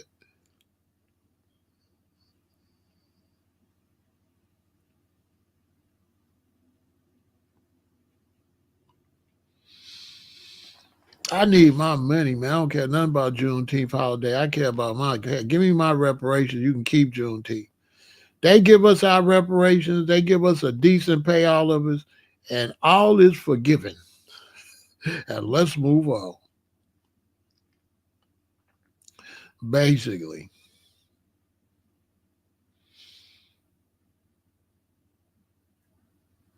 because you young people don't get caught up in that racism stuff. They ain't gonna do nothing. Take it from me. They've been look. I'm 67, and they've been selling wolf tickets and racism stuff since I was born. All through the 60s, 70s, 80s, 90s, you know.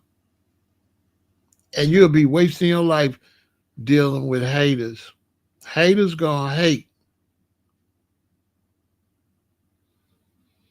So you can hate me all you want. Just don't pull up. Just don't run up. If it get too bad, we'll take our stuff. Come on, man.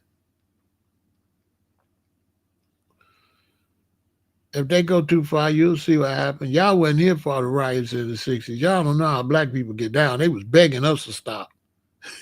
Well, I'm telling you, y'all didn't see the riots in the 60s. They begged, please, y'all, stop.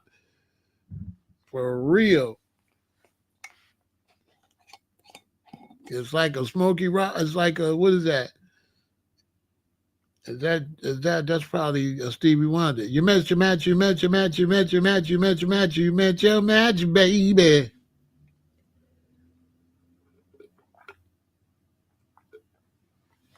They ain't gonna do nothing. Y'all stop believing all them hypes.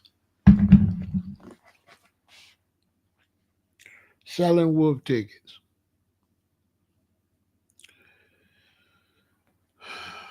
They got every time they think about us, they gonna have other enemies to fight. The Bible say every time the beasts try to get together, a piece chip off. Every time they want to mess with us, they gonna have to fight their own. Every time they think about messing with us, they're gonna have to fight somebody else. It's always gonna be like that. They're gonna have to fight Vietnam, Russia, somebody. Big storm's gonna come, something. You know what I'm saying? We untouchable. How you think we've been here all this time?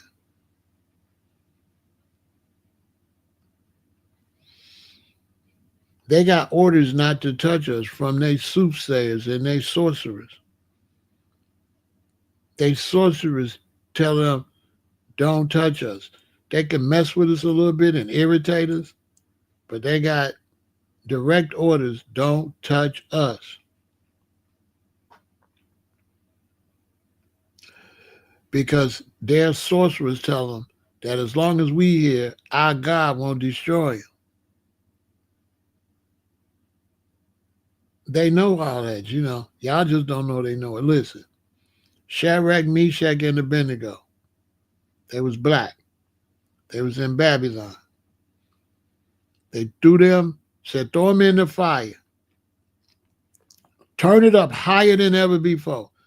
So they turned the fire up so high that when they opened it, it burned some of the soldiers. They threw Shadrach and Meshach in the fire. And the king had a place where he would watch you burn. So he was looking, and they was in there, and there was 4 people in there, but they only put 3 people in there. So the king seen the 4 people, and they wasn't burning. They was just standing in there. So he told her, open them up and let them out. When they opened the furnace to let them out, this big walking furnace, Shadrach, Meshach, and Abednego came out. They wasn't smoking. They didn't smell like smoke. And the fourth one never came out.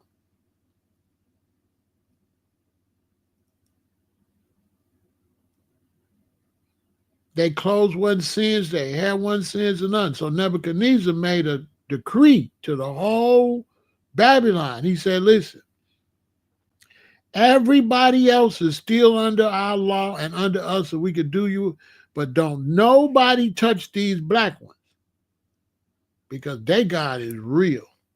Look it up. He said, y'all do whatever y'all want to do. Now the rest of y'all got to stay in line. But these ones right here, don't touch them because their God is real. Read it. That's why I say the Bible cold, but it's so you gotta read it on your own. No, the preacher not gonna tell you all that. It's a blow you. You be like, what? Why nobody told me this in here? Oh, that's the best book. If you want to read a good book, get you a Gideon Bible, boy. That's a good book right there. Don't question it, because it's gonna mess it up. You ain't gonna enjoy it. Don't question it because it's going to mess it up. Don't try to figure it out. Just read it. Don't read it like a religious book. It's going to mess you up. So you can't read it like a religious book. Just read it with no religious context. That's how I mastered the Bible. I mastered the Bible because, if you was pro-black in the day, you reject the Bible. So we rejected the Bible. That's the white man book. So when I got to Hawaii, I said, let me read it. So I wasn't reading it like a religious book. I was just reading it as a book. And then I seen everything. Because the religious hocus pocus stuff going to make you be putting your own imagination in it instead of what it say. Later for what you think. Read what it say. And when you read what it say, it's crazy. You hear me? It's crazy. Man, ain't no preacher gonna tell you all them stories in there. Like the one lady, every man she married, he died. So the last dude didn't want to marry her. But when she married him, he lived. Dude was spooked like, man, Every man she married died their wedding night. Dropped cold dead. Man, that book good, man. It really is not a book. It's a bunch of books. It's like a bunch of books put together. So it's really not a book. Genesis is a book. Exodus is a book. Leviticus is a book. So the only books that go together is Genesis, Exodus, Leviticus, Number, and Deuteronomy go together. All the other books don't go together. So when you read it and it say, if you read Isaiah and it say this, but you read Matthew and it say something different, that's because Isaiah is Isaiah and Matthew is Matthew. It's not the Bible. The Bible is not a book. The Bible is a collection of books. The book of Daniel. How could the Bible be the book with the book in it, right? The book of Solomon. See? So the Bible is not a book, but when you read it like it's a book, it sounds crazy. Because like it just said this over here, that over there. No, it didn't say nothing. That was the book of Psalms said that. That's what Psalms say. David, the book of this say this. The book of this say that. They don't supposed to match. But when you think it's supposed to match because you think it's the Bible. So then you be confused. You're like, the Bible be contradicting itself. No, it don't, because there's no such book as the Bible.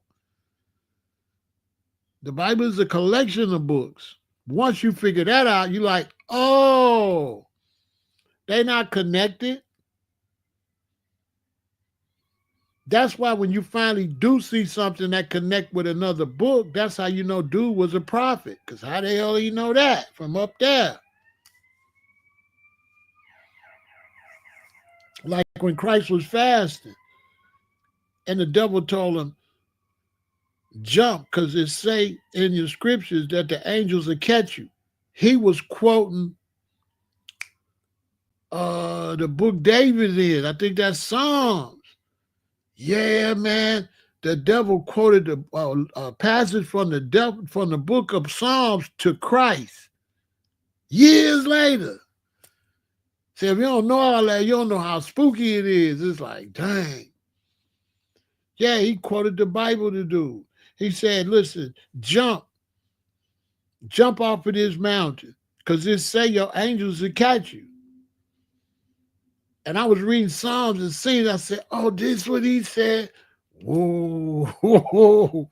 You know how long ago Psalms was before Christ? He told dude, jump and say your angels will catch you. That dude told him, and also say, don't tempt the Lord thy God. You use gangster. That's a gangster response. What they also said, stop playing with me. You know what I'm saying? Dude said, it also said, get out of my face. Why don't you read that part where it say, beat it? It say a lot of shit. You know what I'm saying? It's gangster. You just got to know what you read. That response was off the chain. He said, it said, jump. It said, your angels will catch you. He said, also said, don't be playing with me. It say that too.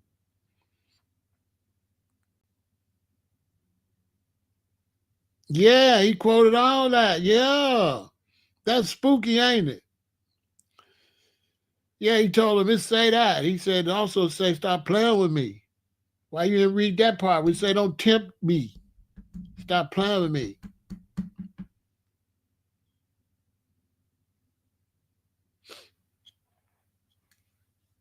I said, damn. That's a good book. That's the best book in the world. You know, that's the best read. You could take science fiction novels, all that. Boy, ain't nothing messing with the Bible. That's the best book. It's crazy. It's good for read with your children.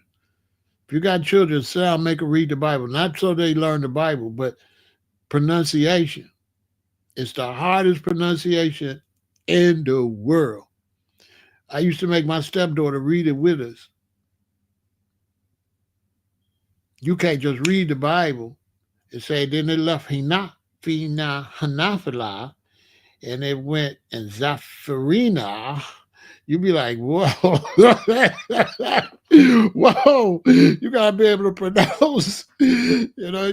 So I had the baby read it. Her pronunciation was good. You can really know how to read good if you read that, because you're gonna have to know how to pronunciate. If you can't pronunciate, you can't read the Bible. That's the hardest book to read. Them places they live and their names, woo. You'd be like, honey, they went to Kana Hapapia. What? Some hard ass words. You know what I'm saying? And then you really gotta know how to read, because it ain't in now. You gotta get the King James version, you gotta get the Gideon. Don't get the New Revised Version. Your kid ain't gonna know how to read. They gotta get the one in the old writing where it say thouest has, and your children gonna know how to read, boy. And you just sit around the family and everybody take a turn reading it. And boy, they gonna be, boy, after they read that for about 5 or 6 months, man, they gonna go to school. Them little words in school ain't gonna be nothing. They gonna be able to pronunciate that easy. Because the hardest words to pronunciate is in the Bible. But them words is something else. That's some hard words. But that's the best book, man. I read it up in the mountains in Hawaii. My mind was finally open. Once my mind got open and I didn't have no thoughts. Because somebody used to read it. When he would read it, I said, I ain't never thought about that. Because he was big on it. Sunrise was big. That was his favorite book, the Bible. But when he used to read it, sound different than the preacher. I'm like, I ain't never heard that. I've been in religious school. I ain't never heard that like that. Like that time he was like, God, he was like, God is God, like bipolar, crazy. So I'm like, what you mean? So he read it to me.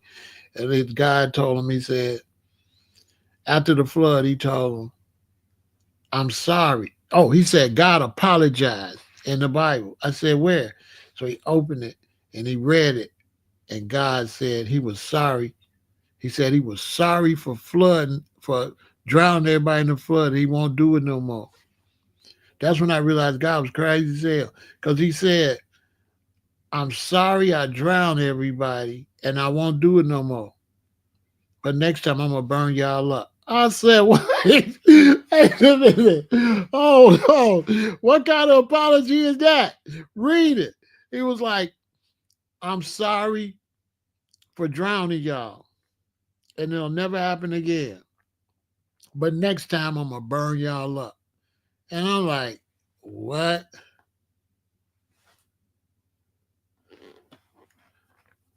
What that sound like? Crazy as hell. That's where we get it from. We just like him. That's your granddaddy. I don't know why y'all think he different than you. We bipolar. He tripolar. He quadpolar.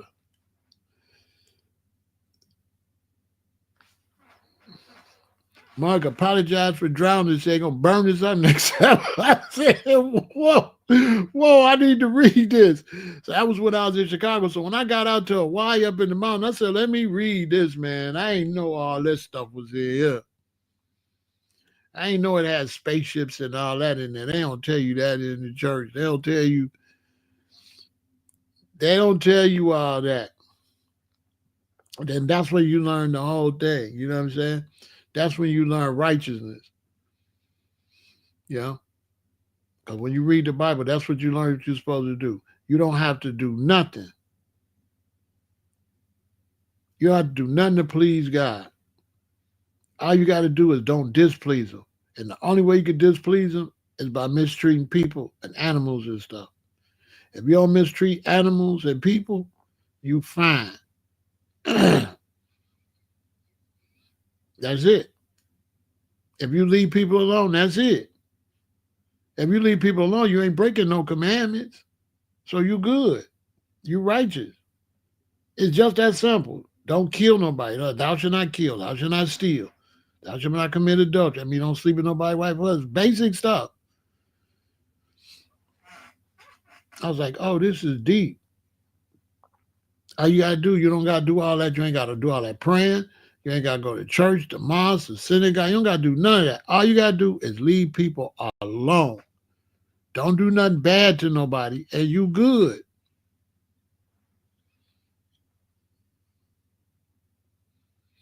Even if you eat junk and get sick and pass away, that's not a mortal sin. Doing bad to people is a problem.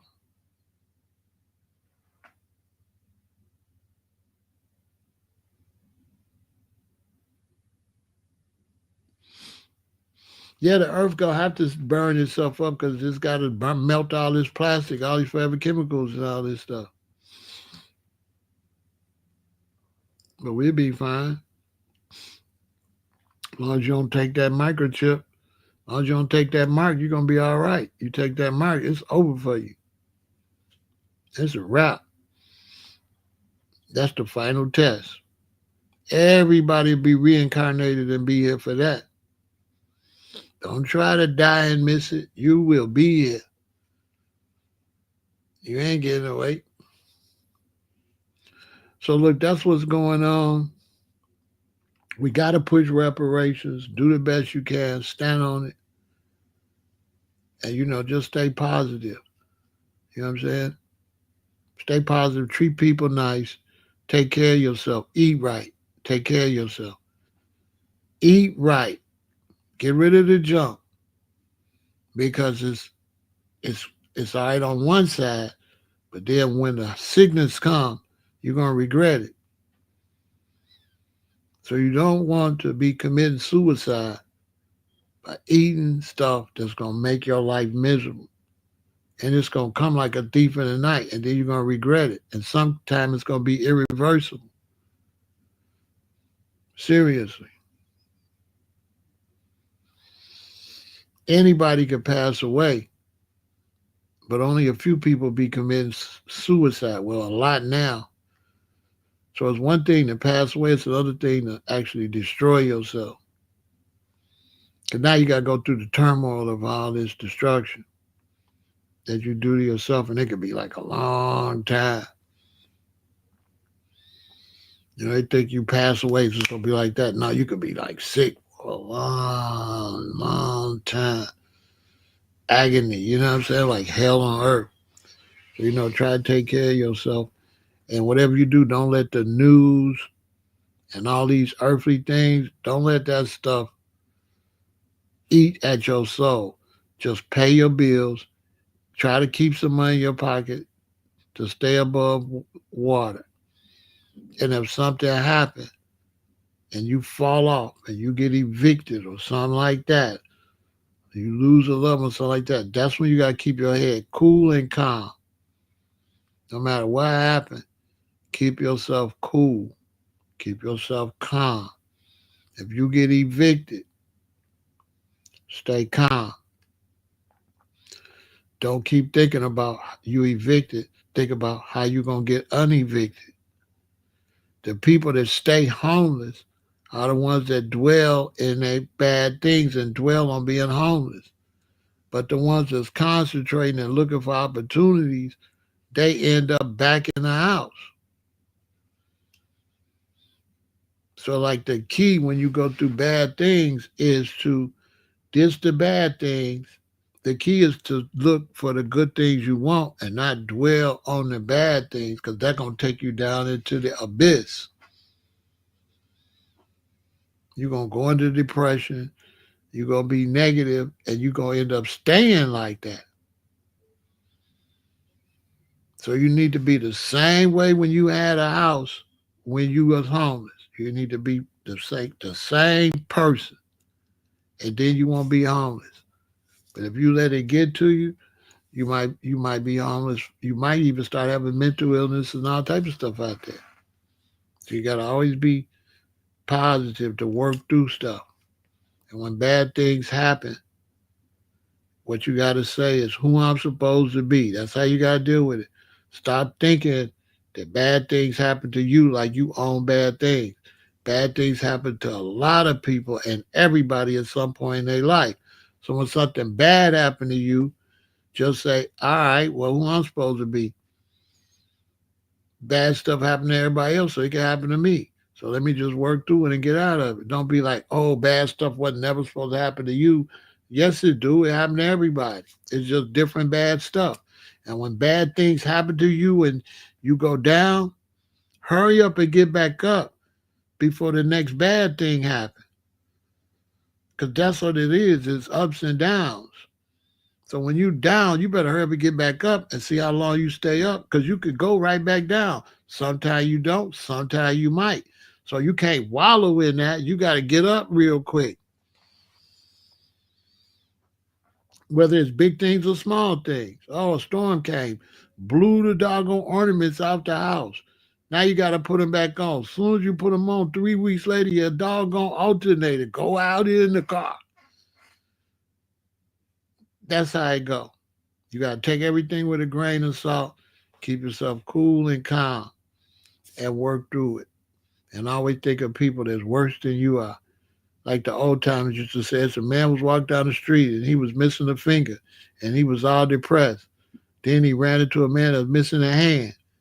And then the man missing a hand, him and the man missing a hand was walking. The man with missing a hand was down out and ran into a man that didn't have an arm. And the story keep on going there. They kept running into somebody that was worse. So stay positive all the time and push for reparations. We have to push for reparations on this social media. You don't got to go out your way. Just a small post, reparations now. That's it. Do that once a week. If not once a week, at least once or twice a month. And if all of us just posted that just once a month, then it would start to beat at the system and they'll say, okay, they really want this. Because you know what I'm saying?